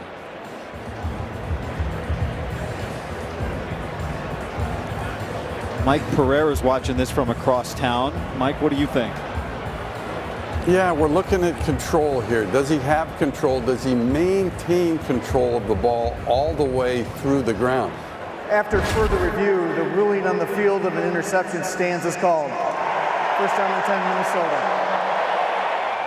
So it's just the issue of control. They looked at it. The hands were moving. The ball was moving a little bit, but moving is not loss of possession. So they deemed that he maintained control of the ball. It's one of those that's really tight again, and the fact that it was ruled a catch and on the field, to me, either way, they would have stood with whatever was ruled. Coy Parrish is having himself a moment. He got carried off the field last week, and he gets another interception to flip the field for Minnesota. Mike, thank you for that explanation. And now they're taking a shot to Daniel Jackson, and let's go down on the field to Red. Guys, big point of pride for the folks in Esco, Minnesota. Population just over 2,100, home of Coy Parrish. He was the talk of the town this past week, as you might imagine. Talked to his high school coach, Scott Armstead, who said that interception that he made against USC was a surprise to no one in Esco, Minnesota. He's been doing that since he was a little kid. The confidence is his calling card. It probably helped him right there make that incredible grab for an interception here as he tries to help his team take the lead. He said this week, I think I'm the best player on the field when I'm out there. Some people might call that cocky. I just call it confident, as Taylor's able to feel his way forward. Well, I'll tell you what, I love his athleticism. This is a guy who scored over 2,000 points in basketball. They won a state title in the long jump. See a flag. Looks like there might be some extracurricular down on the field, but another big-time play from Parrish. Parrish did not enroll at Minnesota early, as we wait for the announcement, because he wanted to try and win a track and field state title. He says he should have won 4, but he got hurt as a junior, and then he got hurt again as a senior and couldn't complete that task. He also thought he should have won a state championship in wrestling. He just didn't wrestle. That's right. Like, that's the confidence he has. After the play was over, unsportsmanlike conduct, defense number 92 for pulling a player off the pile. 15-yard penalty from the end of the run includes an automatic first down. Siale Talpaki.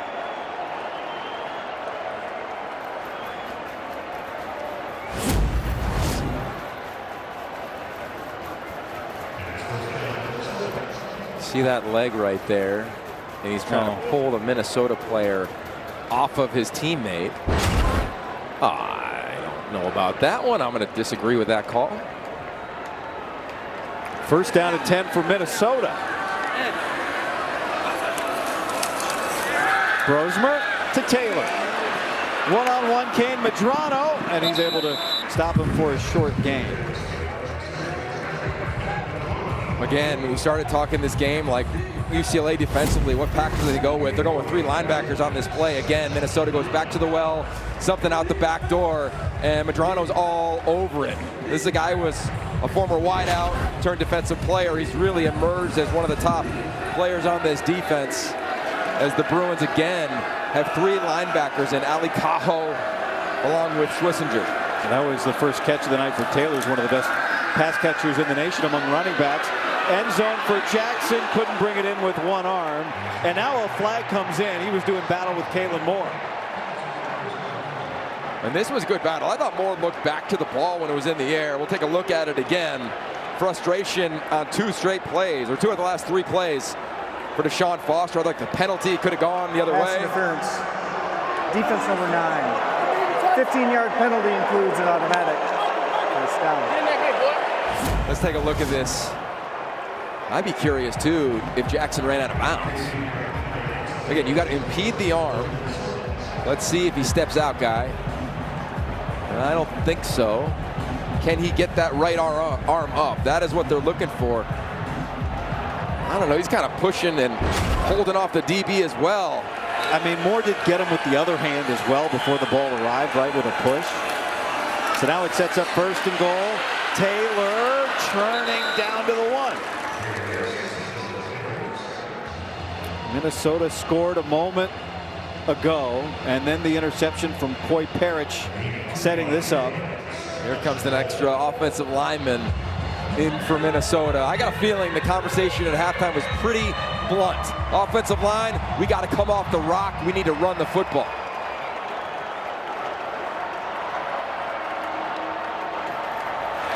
Brosmer, Taylor, and he stops. Loses a yard. Carson Schwessinger was there.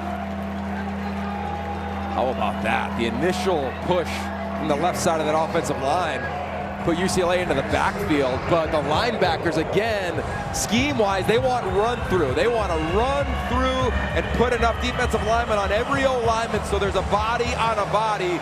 See if these linebackers can make a play in the backfield. Now Brosmer will go shotgun.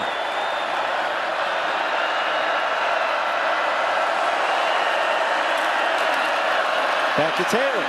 Taylor is in. Minnesota is in front. A flag after the play.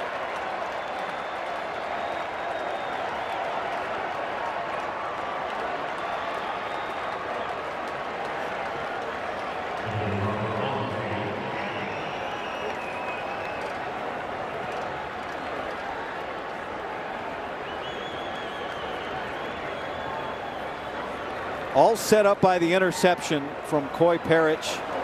The result of the play is a touchdown. After the play was over, personal foul, unnecessary roughness, defense number 11. That 15-yard penalty be assessed on the kickoff. That's Ramon Henderson. And now Kesic is on for the point after.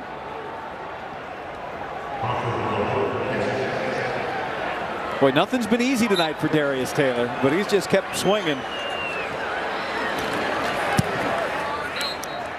From 10 down at the half to up 14 to 10 halfway through the third.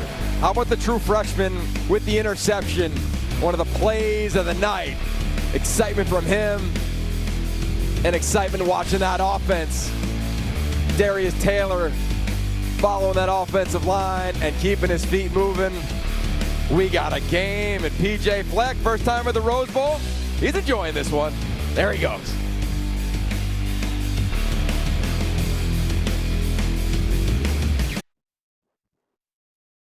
Don't want to miss an upset? Just tell Siri, show me the Big Ten football schedule.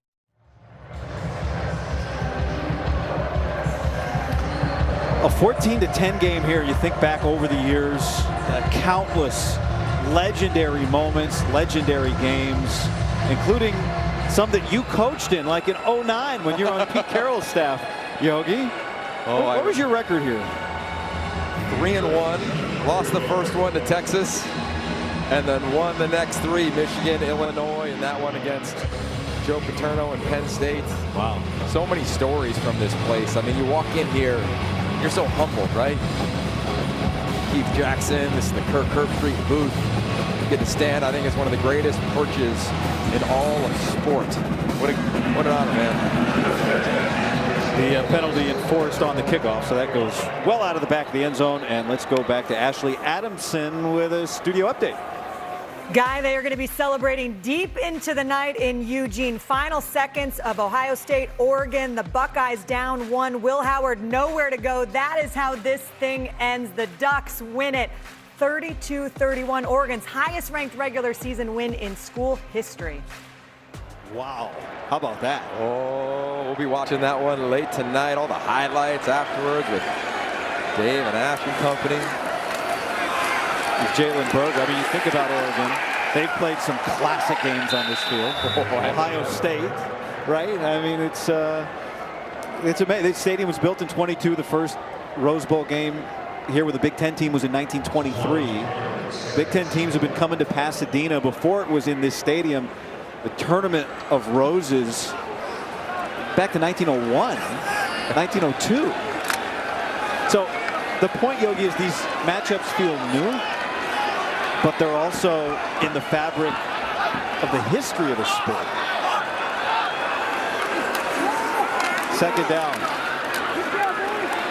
And Tony Washington Jr., the defensive line coach at UCLA, he had a fumble recovery for a touchdown against Florida State in the Rose Bowl here. As you look at some of the numbers, Rick Neuheisel just saw him at halftime. He's here as Rose Bowl MVP. 102 years old. Got it. If we could vote, this would be the place for the national championship game every single year. It is majestic, and it is alive right now. Minnesota fans on a third down are on their feet. They haven't been here since 1962. Third down and 7 for Garbers. Pressure from Lindenberg. He gets it away, and that is a first down. Mokiao Atimalala with a big catch. How did Garbers get this away from Lindenberg? Atimalala, watch him come back to the ball. You've got to do that. This is a guy they have sorely missed. And the pressure again. Minnesota dials it up. Garbers stands strong in the pocket. Knows he's going to get hit. That's fifth-year senior on fifth-year senior. Win UCLA. Back to Berger, and he gets maybe a yard down on the field to Rhett. Guys, third time we've seen Jack Henderson, who's kind of that big nickel for Minnesota, line up in that edge spot and then run a little bit of a game like he was a defensive end back into the inside. He got close in the first half. Then we saw him get home here in the second half. That third time, though, UCLA is starting to adjust, saw it a lot better, allowed Garbers to get that out. Yeah, keep an eye on him. Didn't play a lot a week ago against SC, but due to the style of UCLA, Rhett, he's going to be on the field coming from depth, lining up outside. You see him at the nickel position over the slot right now, Logan Loya. Garbers pumps. And he throws near a first down to Monteval, right at midfield. It's going to be very short to the line of game. Look, if UCLA can get a first down here, right? What did Deshaun Foster tell Red at halftime? We need to stay ahead of the sticks. Early success on first and second down allows you to do that for this UCLA Bruin team. Minnesota player down, and so we'll step aside here at the Rose Bowl.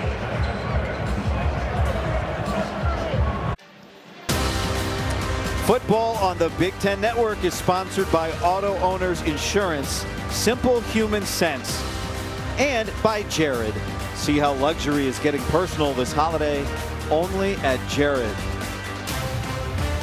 The last time Minnesota was here, 1962, the Rose Bowl. A big third down, and UCLA picks it up with Jalen Berger. Minnesota was here in 1961 and 1962, and you thought, we go to the Rose Bowl every year. And this is their first time back. I know they are excited about that.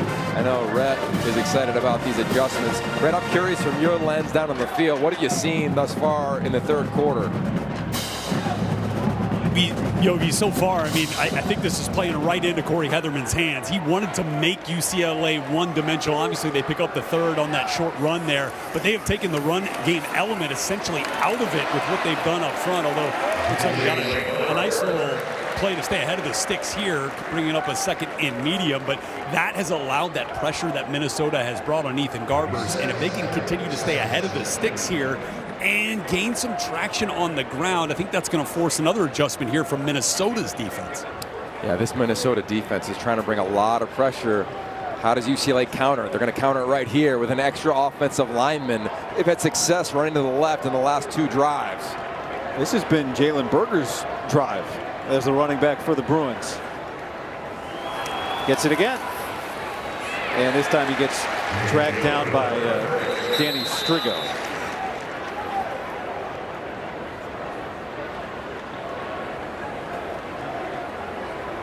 You know, Eric Bieniemy, right, he has really brought a lot of elements to this offense. I know you spent time with Maurice Jones-Drew, who played for him. Yeah, that's exactly right. And, you know, he remembers that the preparation that Eric Bieniemy helps his players with is what keyed his evolution from a true freshman that wasn't getting the ball a ton to a guy who ended up being a second-round draft pick.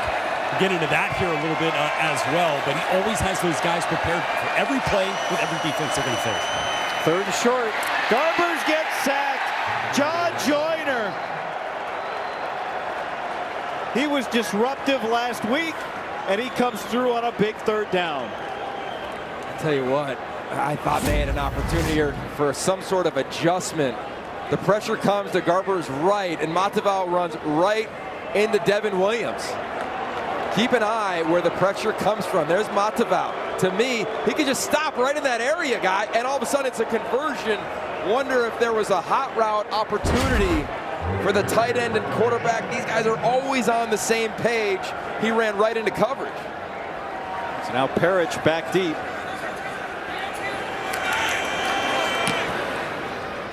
As Richter sends it away, that hits a UCLA player. Parrish knows he can go pick it up for free. He tries to do it, but UCLA recovers it.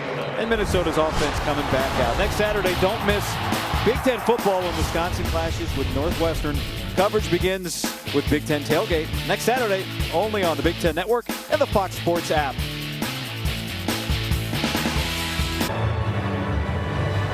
Tonight's trivia question is sponsored by T-Mobile. Who were the head coaches in Minnesota and UCLA's last meeting in 1978? Keep in mind, that game was played at the LA Coliseum. Not that that affects the trivia question, but you might be wondering, wait, I thought you said 62. So we go back. Definitely a guy that this place truly adores for UCLA.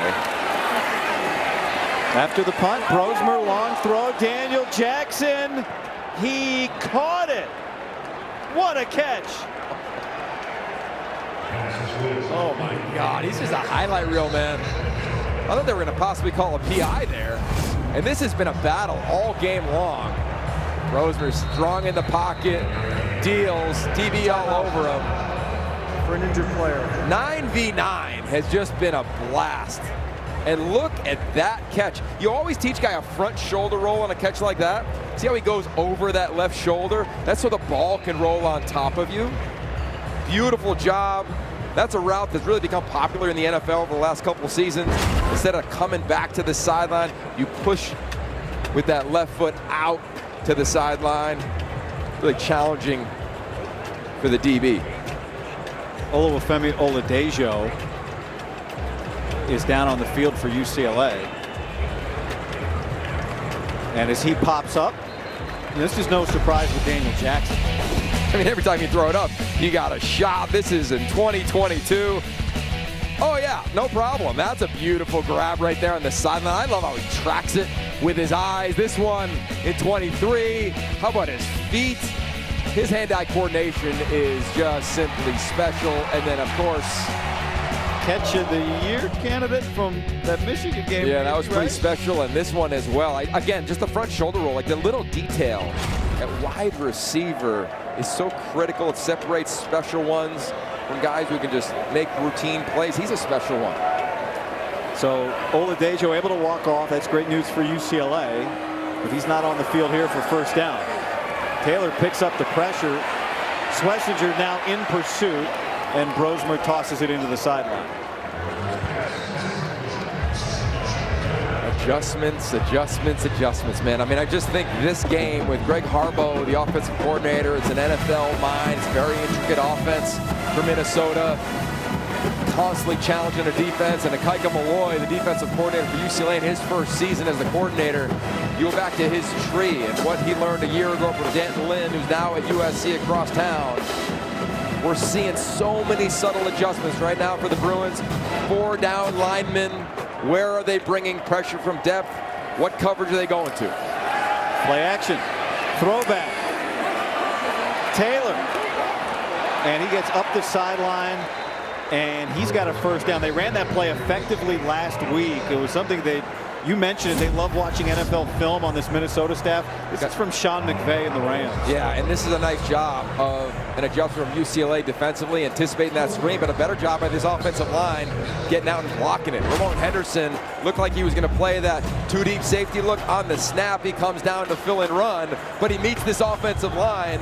And when you meet Ariante Ursary, that is big advantage for that man sprint to the other side of the field as we head to the fourth. This is Big Ten football here at the Rose Bowl.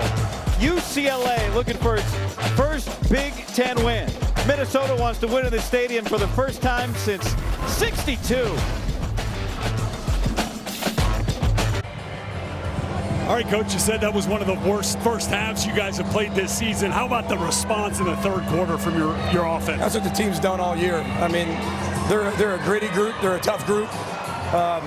It's a 60-minute football game for a reason. They're young people. It's like riding a roller coaster at times. But they're resilient, but you've still got a lot of football left to play here. Coach, thank you. You bet. That was moments ago during the light show between the third and the fourth quarter. So fourth quarter now with Minnesota. First down and 10. Marcus Major gets about 2 yards. This has been where Minnesota has really gotten it going. Michigan 2 weeks ago, they nearly came back and won in the fourth quarter. And last week it's where they beat USC.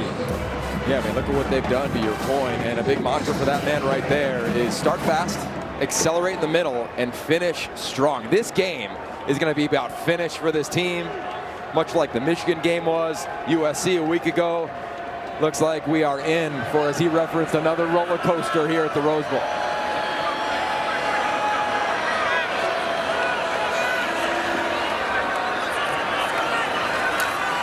Brosmer hit as he pulls the ball up to throw.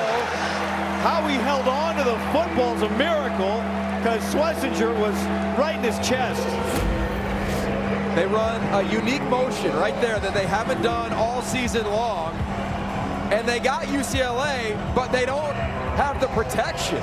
And that man, the former walk-on, is untouched. Again, I go to the scheme of Akaika Malloy. He said, we want to make sure we cover up their offensive linemen so our linebackers can run through. He did it on the first drive of the game. He just did it on that play on a second down. So now it's 3rd and 17.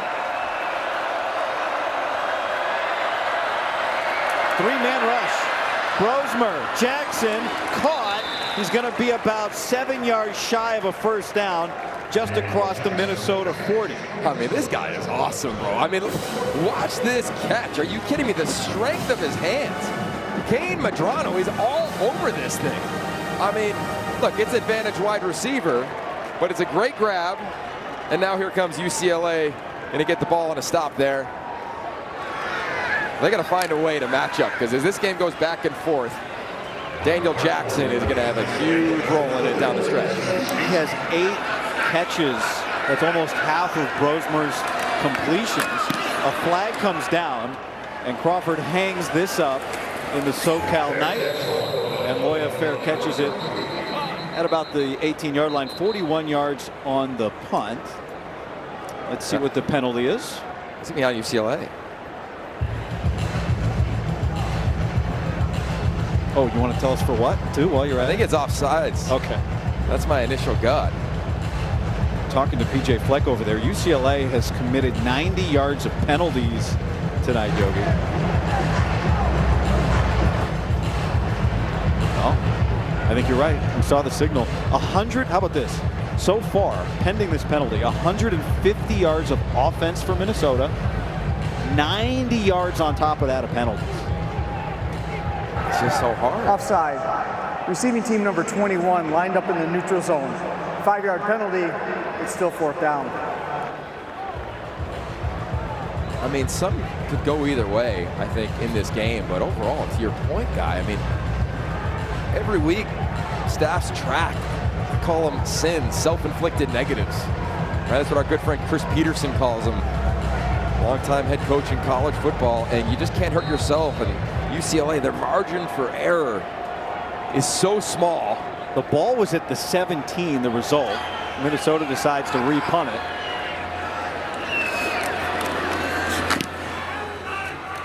Because they think Crawford can pin UCLA deeper, and that's what he does. Fair catch at the 11. Tomorrow, women's volleyball comes your way when the Bruins square off with the Trojans in a rivalry showdown. Coverage starts at 7:30 Eastern, 4:30 Pacific, only on the Big Ten Network and the Fox Sports app. The final drive recaps the entire day around the conference later tonight, only on the Big Ten Network and the Fox Sports app. The question is, will there be any highlights from the Mar Vista Lions flag football team? That's right. Our team showed up. There's a couple of our guys. You're the head coach. Yeah. Oh, yeah. 1-0. But we got a great staff. Okay. Marcus and Coach Mike, we do a nice job trying to get everybody involved. But big thanks to UCLA. Having a lot of players in youth football here in LA coming out to this game tonight. After the Minnesota punt, 1st down and 10, and Ethan Garbers takes off and gets a 1st down for the Bruins. Okay, adjustments, right? I mean, this game is one in the margins. I know Rhett is down there on the sideline watching it. We're watching it up here as well. And for UCLA, they want a really clear picture for Ethan Garbers as they get this drive moving backed up in their own territory. For Minnesota, I'd expect pressure. Try to continue to disrupt this offensive line. They've had success at times throughout this ball game. Can they get in the backfield again? Back to the ground, Harden, and a big arm from Devin Easter. He's had a good game tonight. He's got a sack. He's got a deflection that led to a pick. And that'll bring up 2nd down and long. This UCLA team, they knew the football results from the last 4 weeks. They felt like they were better than, right? Their opponents were some of the best teams in the country. And tonight they had some momentum, especially in that first half. Minnesota scored 14 points in the 3rd quarter. Can UCLA get its offense moving again? Pressure again to set up the screen. Harden surrounded, gets away, and he's able to get about 8 yards where it looked like there was nothing, and now it's 3rd and short. You know what's so fun about this game, Corey Heatherman defensive court of Minnesota. Looks like it's man. They end up playing zone. See Garber's eyes. Goes left to right, comes on back, setting up the screen. And then just the effort from Hart. I mean, every time they ran a screen tonight, you think he's bottled up, and no way. I mean, his athleticism is incredible. So here we go, guy. 3rd down. I'm going to try to find a way to either get J. Michael Sturdivant isolated or Logan Loya. If it's zone coverage, go to Loya at the top of the screen. If it's man, find Sturdivant. Garber's looking for Sturdivant, and he's got the first down. When you put 2 players of their caliber on the same side, you're forcing the defense to make a decision. And they're declaring man zone real quick. Zone coverage, you can tell it with Henderson over Loya. The corner, Ethan Robinson, was at depth. It's an out route, it's a timing route. Garbers deals it for a first down.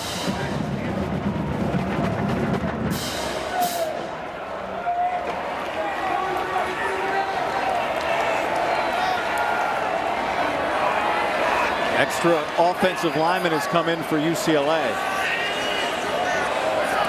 On 1st down and 10. What do you make of that, Yogi? Bringing in a 6th offensive lineman on 1st and 10. Well, I take one look at Eric Bieniemy and Sean Foster. Say they want to run the football. They brought him in a few times in this ballgame. Have not had a lot of success outside of when he was lined up as a fullback. Tavake Tuikolovatu. And you saw him jog off. Eric Bieniemy, a couple of Super Bowls, of course, with the Chiefs. Got to imagine. Offensive coordinator for the Commanders last year. Sorry, Yogi. I was just saying, you got to imagine they have something coming off of that. I mean, are they setting that thing up later on in the ball game? Garber's on the move. Garbers throws on the run to Loya. There's a lot of traffic on that play, and UCLA is able to make it work. I mean, he almost runs into pressure. Jehante McMillan. He comes off the edge. You'll see it right there in the middle of the screen. 24 right there. Berger picks him up. Garbers climbs right inside of him and finds Loya. Degree of difficulty was high on this one. You think? Jeez, I'll tell you what, though. You keep watching that right ankle, that right foot of Ethan Garbers. He looks at full strength, pushing off that foot, climbing the pocket. Back to Berger. I mean, the run by Garbers early on this drive was the longest rushing play for UCLA tonight, 10 yards. Right? This is a team that they throw the ball a ton. Now, part of that, you wonder, are the stats skewed? They play from behind a lot. Who are they really in a game like this? I think also on the offensive line, right? Sam Yoon is making his 2nd start right there. Number 64 in the middle of the screen, his 2nd start of the season at center. They've reshuffled this offensive line all year long. I mean, they've had 4 different lineups. They played 6 games. Newton Prongos, their left tackle, playing his 3rd position of the season this year. Just got a scholarship in camp. Garber steps up, pressure, Sturdivant, first down into Gophers territory. 6 straight completions for Garber. Okay, what do you teach quarterbacks? Subtle movements in the pocket. Watch him. Over one, up one, bam. Look at that. Wow. A game of inches, man. I mean, it's literally. And that man, Devin Eastern, has had a night just a few inches away from that mitt that has batted down a ball, that has made TFLs. Garbers is confident, much like Max Brosmer. Regardless of play call, they feel as though they can decipher what the defense is doing.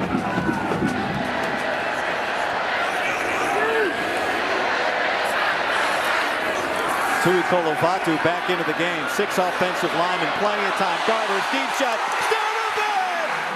Touchdown, Bruins!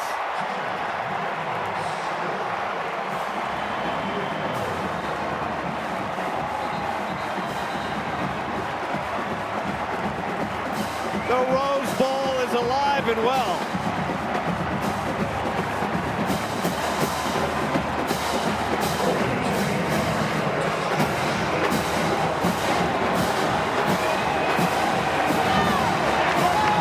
He didn't get a target last week. He didn't play last week. And Garbers and Sturdivant connect.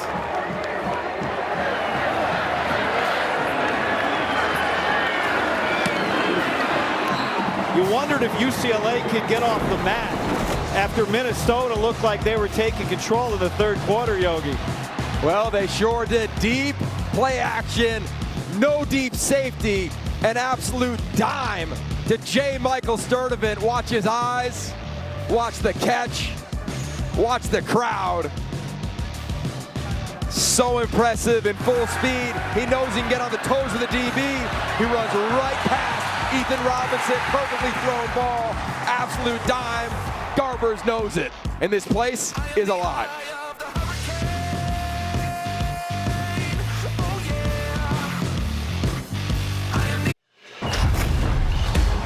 This season, Abbott and the Big Ten want to know who has the most team spirit in their blood. They're calling on all fans to join the largest blood donation competition to fight a generational blood shortage.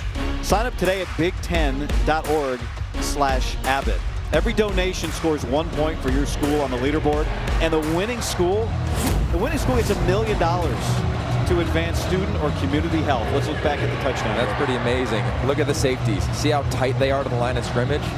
See the quarterback, he's under center. They're expecting run. There's no deep safety back here. Ethan Garber says, my arm can beat your coverage of man-to-man with no deep safety. And finally, J. Michael Sturdivant, this passing attack comes alive for an explosive play. To me, this is all Ethan Garber's understanding the coverage and getting on the toes of Ethan Robinson for J. Michael Sturdivant, showcasing his speed and his explosive ability. 6 catches tonight. We mentioned earlier, he had 5 catches all season. 5 all season, Yogi. Look, so much about this game for all these guys. For both of these teams, they've had their challenges, right? The roller coaster that PJ Fleck referenced to Rhett Lewis earlier in the ball game, and you just got to hang, right? That's the discipline of this sport. Can you hang? Can you compete?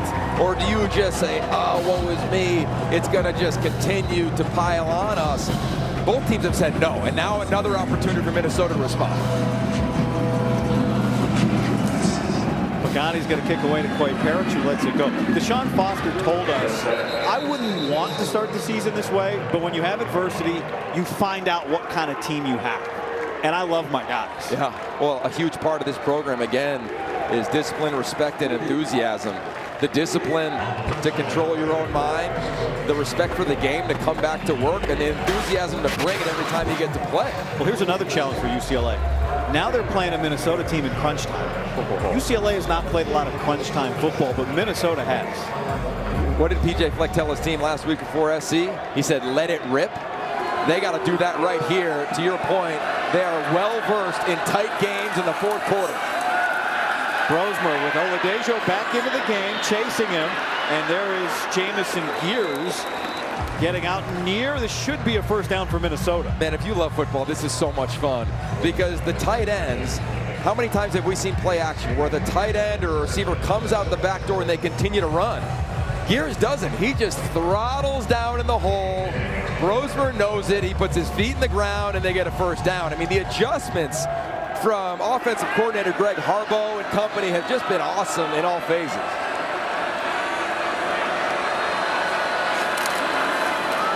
Darius Taylor on the ground. Oluwafemi Oladejo goes by Femi. Only his mom calls him Oluwafemi when she's mad at him. What a dynamic player he is, right? We talked about key players early on in this game. He was one of them, right? Along with his counterpart on the defensive line, Jay Toia. They've got to find a way to get in the backfield right now. And for Max Brosmer, remember, he's going to the line of scrimmage guy with 2 and 3 plays. And this is against a light defensive line with number 20, Kane Medrano, playing defensive end right here. Wouldn't be shocked if they ran it. Spence with a man in motion. Pressure. Brosmer.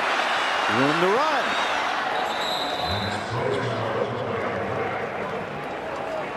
Okay, so a big part of this game for UCLA is blitzing whenever number 1, Darius Taylor, is in the ball game. Why?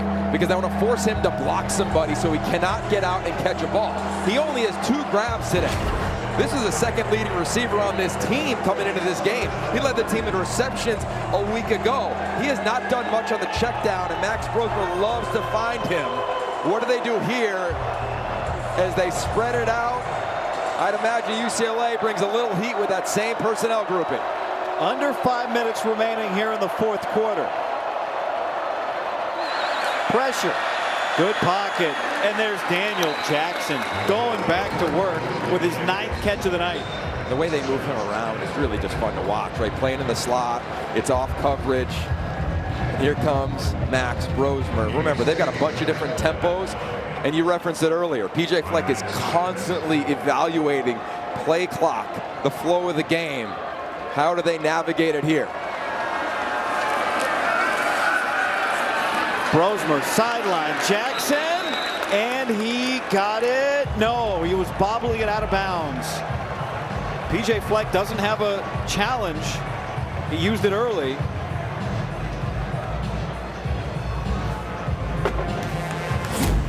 Does he catch this ball? If you look at his history, you're like, he doesn't drop anything. Oh. I mean, yes. Does the marker get? That's what I'm saying, man. I mean, gosh, Yogi, I think when that ball hits the ground, Previous play of an incomplete pass is under further review. We've had a couple of these in this game.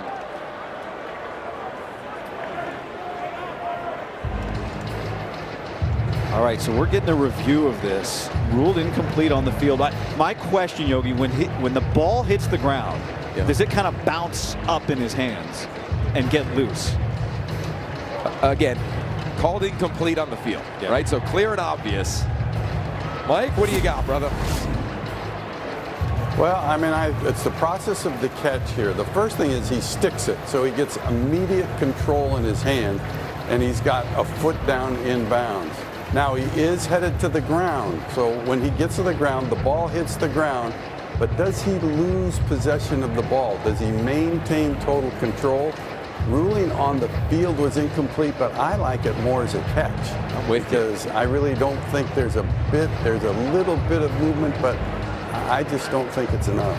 I mean, I got to imagine if you're at home watching this, are you saying, hey, can the yard marker, can the stick impact the play?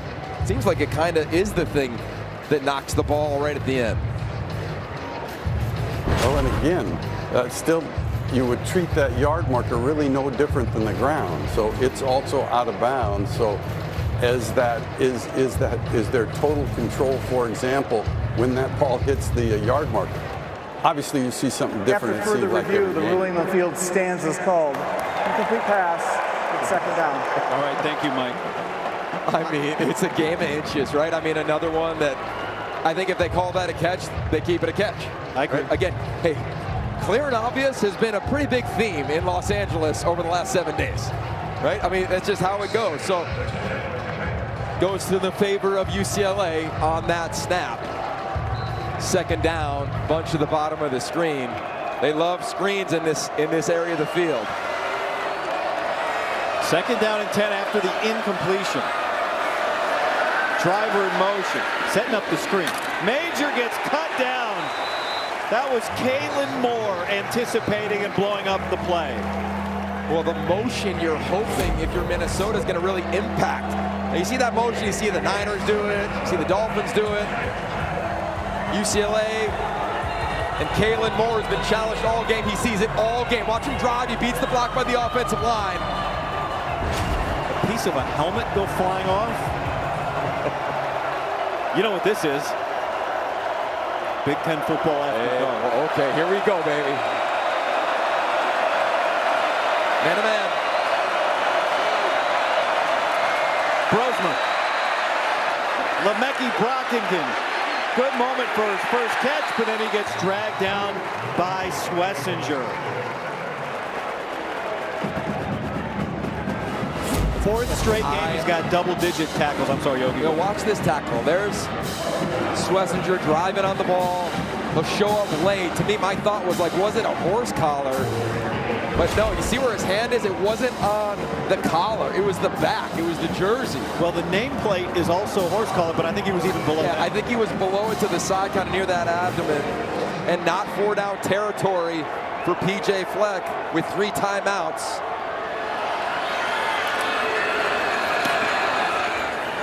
Crawford hangs it up. Loya's going to back everybody away. Oh, this takes an incredible Minnesota bounce all the way down to the 3-yard line. What a punt. 44 yards in a perfect spot.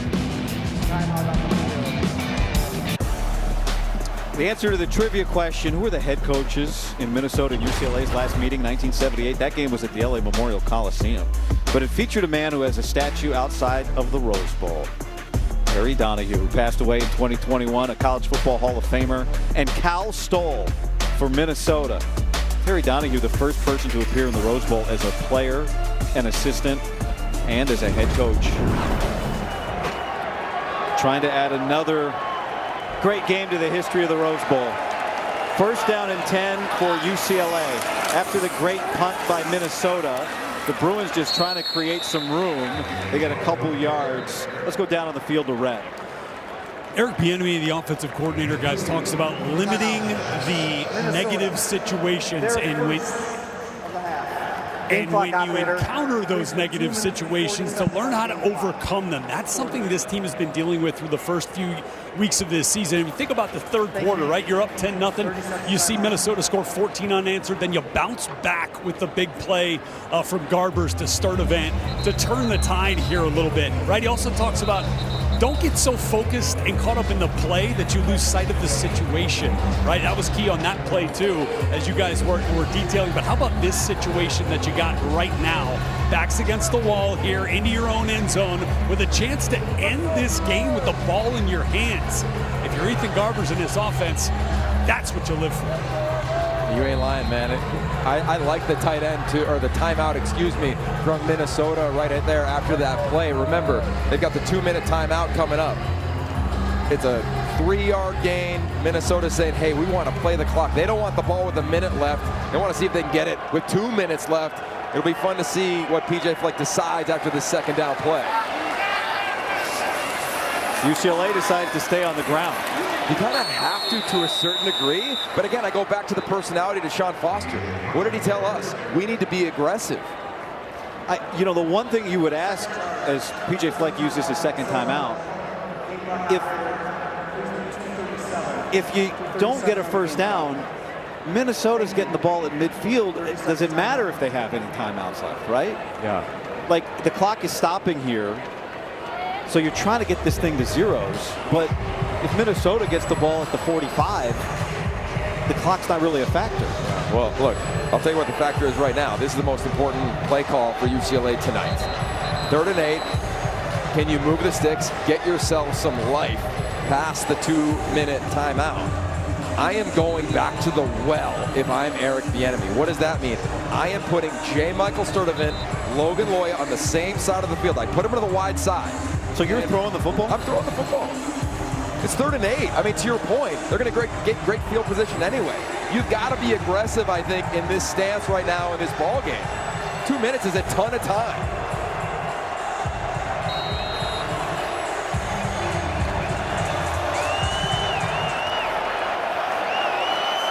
The thousands of Minnesota fans that are here starting to make some noise. Garbers to throw on 3rd down from his end zone. Complete. And that is going to be shy by a yard. He got it out to the tight end, Matavau. And P.J. Fleck. 30-second timeout. Uses his last timeout. 4th and 1 with 2:29 remaining here in regulation. This has been a 4th quarter team. And this is going to be a 4th quarter decision for Deshaun Foster. I mean, I know it might sound crazy of like, do you go for it here? But do not see the punt team anywhere near the field right now. You look at 4th quarters for Minnesota the last 2 games. They've been really impressive. This is a confident group. The longer it goes, they feel the better that they get. You look at their points against Michigan and against USC, allowed and scored, as the Bruins do decide to punt it away and trust this defense that has had success tonight. It was a while. You didn't see the punt team anywhere near Deshaun Foster thinking, oh, are they going to try to go for it here? Good decision, I think, for Coach Foster. Put it in the hands of your defense. Boyd Parrish is back. He already has an interception today, hoping to make an impact on this game in the punt return. This one sails him back. And he gets tackled immediately. 51 yards on the boot. Keegan Jones on the coverage. 2:20 to go. 3-point game. Back in 15. Coming up after the game, the Big Ten Live football postgame show, sponsored by State Farm, breaks down all the action. What will be the review of this one? Minnesota takes over. Down by 3. All the time in the world for Max Brosmer, and his tight end holds on. Jamison Gears with his 4th catch of the night. He's been the 2nd leading receiver for the Gophers, and now they're moving quickly, Yogi. Well, they don't have any timeouts. Use them all. Let's see if they can get it off. No. But I'll tell you what, it did pay off that P.J. Fleck used his timeouts. I think that was a really impressive job by him. And again, every coach just tries to have true master around situational football.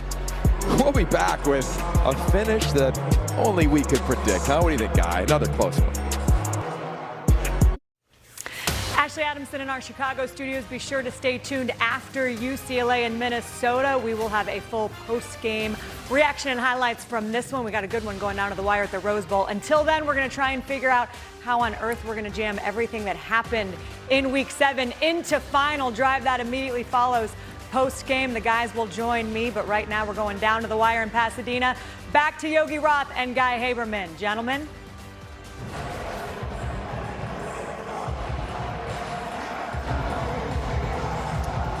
2 minutes remaining here at the Rose Bowl. Minnesota's first visit here since 1962.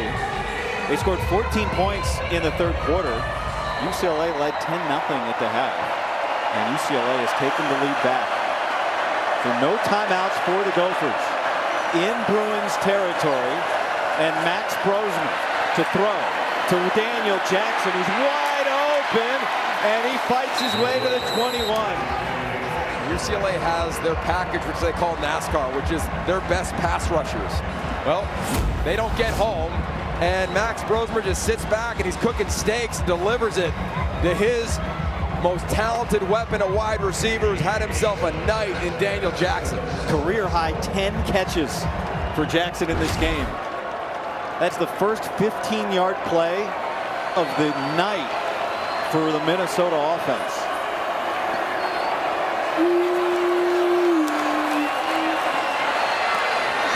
On the back shoulder, and he picks up 8. You know, again, we go to adjustments, right? UCLA traditionally is a zone coverage team. Tonight they played a ton of man coverage, try to disguise. Now here in the red zone, what are they going to play? They're off coverage. That's an easy read for Max Brosmer and company. To me, you've got to make it a little chaotic here. Don't be surprised to see Swissinger come from depth right in the middle of your screen.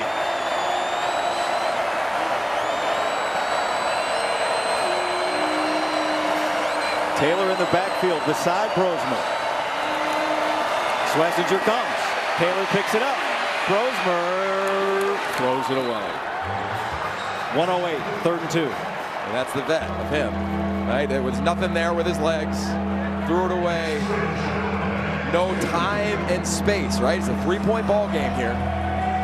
You're coming to your best play. What do we talk to Greg Harbaugh about this week? He knows his #1 play in a gotta-have-it situation. He doesn't flinch. I'd imagine he's going to #1. Darius Taylor and company off the left side of this offensive line.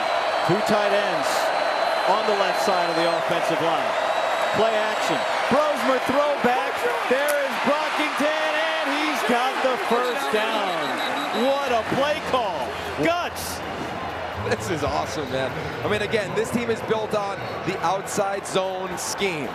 They have shown that footwork, that track from Darius Taylor time and time and time again. UCLA is expecting it. The track is this way. Everybody thinks it's going that way. Whoop. Offensive line says no thank you. Brockington out the back door, a little different than before. First down. He had to go a long way to pick up those 2 yards. First and goal. Taylor. No gain. Okay, so now if you're UCLA, you might be thinking, they didn't call timeouts. Oh, and we see a flag. Again, something inside. This will be huge, pending which way it goes. I would not be using my timeouts here if I'm Deshaun Foster. I'd let this clock try to bleed and bleed and bleed. Secret defense can come up and make a play, but this is going to be a huge penalty. Delay game defense, number 92 for laying on top of the offensive player and not allowing him to get up. 5-yard penalty, it's second down. The game clock will start on the snap. What a massive 5 yards. Well, let's take a look here at the end of the play. Hand off to Taylor. We're looking for 92. Hockey. Let's see if we can see him in there. Is he just laying on him? We see him up. Second down and goal.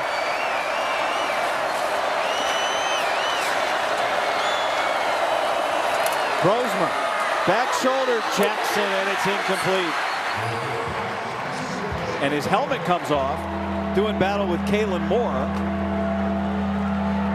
And Daniel Jackson's going to have to come off the field for this play. Third and goal. Decision time here, right? I mean, you've got a kicker who is the reigning Big Ten kicker of the year. He's missed a kick already today. Hasn't been lights out all season. And this is a tough kick. The angle that it's at. Go back to week 1. The angle of the kick against North Carolina was not ideal. It was on the right hash for a lefty.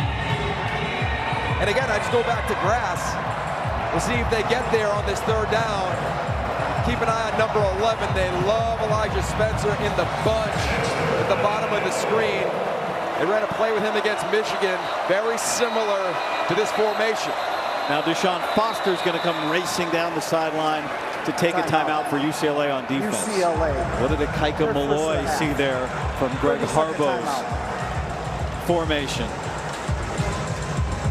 Crunch time is gopher time for the third week in a row. Can they get it done tonight? This is what this drive has looked like. Oh, it has been a blast to watch. Playing a little zone defense. Max Brosmer seeing it really clean. Finding Daniel Jackson on a career night for the wide receiver. One of the biggest plays was right there. Play action. They come right back to a version of a play they've ran all night. This time it goes to Brockington for a huge first down conversion. A penalty. And we couldn't really see the end of it to see how legit that was in terms of laying on a player, but it gave Minnesota clearly a little bit better field position inside the 10, and now here we go. Offensively, you're going to your best play. I don't think you're setting up for a field goal here, right? The personality of P.J. Fleck, we saw it a week ago on the inch-yard line, cutting it loose and letting it rip. I think they do that here. Again, number 11, Elijah Spencer in the bottom of the screen. And you know the pass-catching ability of number 1, Darius Taylor. And here's the conversation. Look, we see it out in the field. Number 9, Daniel Jackson. He's got to come off the field. Even if you have a timeout after you lose your helmet, you cannot come on the next play. Good catch by the officials. Good catch by you. Third down and goal. Minnesota trailing by 3.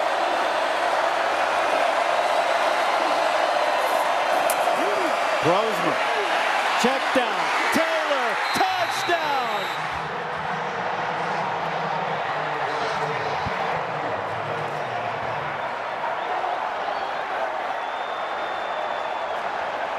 And for the second week in a row, ice water in the Gophers' veins.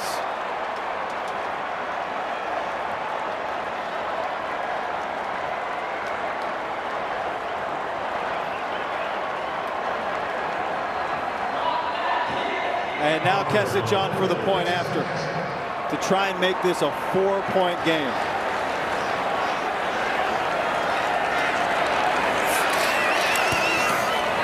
And he does. This game is awesome, man. I mean, it does not get much better than this. Darius Taylor is the key focal point for this offense from Minnesota. They have found a way to utilize him to finish games over the last 3 weeks. But UCLA has taken him away all game long in the checkdown game. They have blitzed number 1 all game, forcing him to pick someone up. The one time they do not blitz Darius Taylor, he's got free access. Look at him, he's scanning the field. Swisser does not blitz, he's in man-to-man coverage.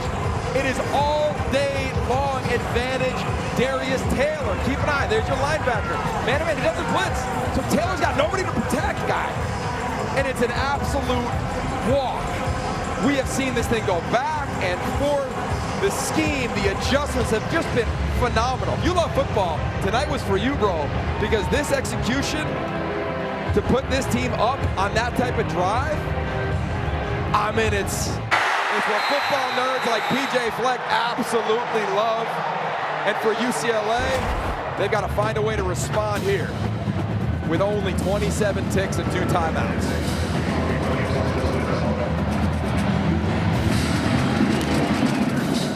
And Kesich booms this one into the end zone. Well, there's a t-shirt that some people own around the Twin Cities. It says Rose Bowl before I die. And that may refer to the Rose Bowl game. But until the Gophers can do that, this is a pretty good second. Look, 27 seconds away from their first win here since 1962. They have been rowing the boat out here near the Pacific Ocean. How do they finish? And for Ethan Garbers, how do you attack it? We've watched them play save the game. That's the situation here for UCLA in practice. Can you check it down? Garbers to the sideline, out of bounds with 21 seconds. You know, Guy, I'm a huge fan of working in between the hashes when you got 2 timeouts here. You got to get the ball out on a seam ball. If you can make a guy miss or even get to the 50, you give yourself another shot to attack the middle of the field. I always think that is where the holes are for the majority of defenses in 2-minute offense. Or now under 4 legal forward pass. Under 40 seconds. We'll take a look at this. Did he cross the line of scrimmage? As long as any part of his body is behind the line of scrimmage, it's a legal pass. So was Garbers across the 25-yard line when he threw this pass?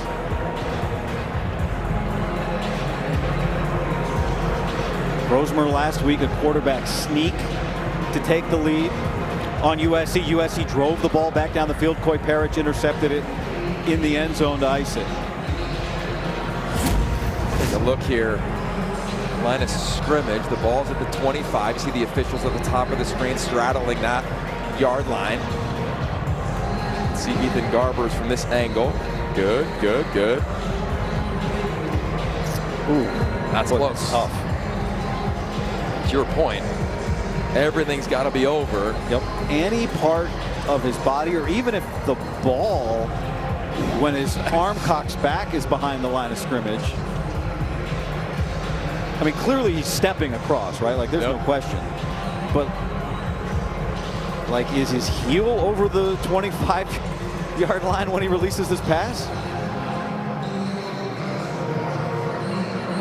Mike, what do you think? Well, again, it's like you wish you had a shot that was right down the line. And I think the focus really is just on the heel. And that still could be on the line. After further review, the quarter walk was beyond the 25-yard line. So it is a legal forward pass on the offense. It's a 5-yard penalty, includes a loss of down. Because we're under 2 minutes, a 10-second option is a possible UCLA is taking a timeout to avoid that 10-second reduction. Timeout UCLA, 30 seconds. All right, so now they have one timeout Game left. clock operator, please put 23 seconds on the game clock. 23 seconds. Thank you. Okay, so you go strategy here, right, for UCLA guy. You know time and score. Clearly you're backed up. I'd again work the middle of the field. I know you want to save that timeout after an explosive play, but right now you got to live in the moment of the play. For Minnesota, you're taking away anything outside. You do not want UCLA to catch it and get out of bounds.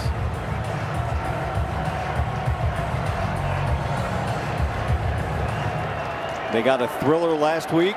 You hop on a plane, you fly out to Southern California, you get your money's worth again tonight. 10 penalties tonight on UCLA, Yogi. So one timeout here on second down.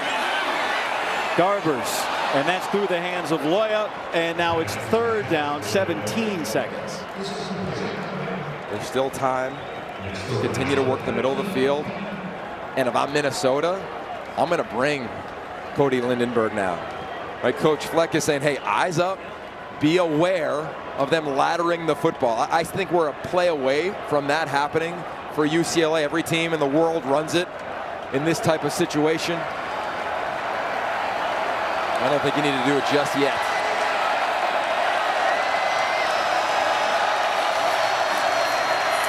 Garbers, long throw, Sturdivant, and he's able to get out of bounds near the first down, just shy of it, so it's now fourth down. He's marked a yard shy of the 35. Wouldn't be shocked, because you're going to see off coverage a quick out right here. Quick out, get the first down, get out of bounds. Can you do that in 3 seconds? You can if you go to the short side of the field. So for Minnesota, at the top of the screen, if you look at the secondary up there, will you see press coverage on Sturdivant from Ethan Robinson? No, he's off. Quick throw in the middle, Loya, first down, room to run across midfield. Clock will stop while they set the chains. Calling a timeout, UCLA. All right, with 7. You like that better than getting up and spiking the football? UCLA. Oh, yeah, you cannot get up and spike that ball. You're right now, this is decision time. To me, with no timeouts, you can't work the middle of the field anymore, right?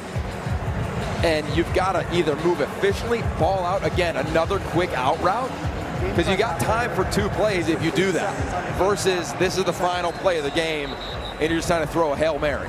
Thank you. And on the flip side, we saw Coy Parrish have the interception a week ago. You don't teach catch it, you teach knock it down.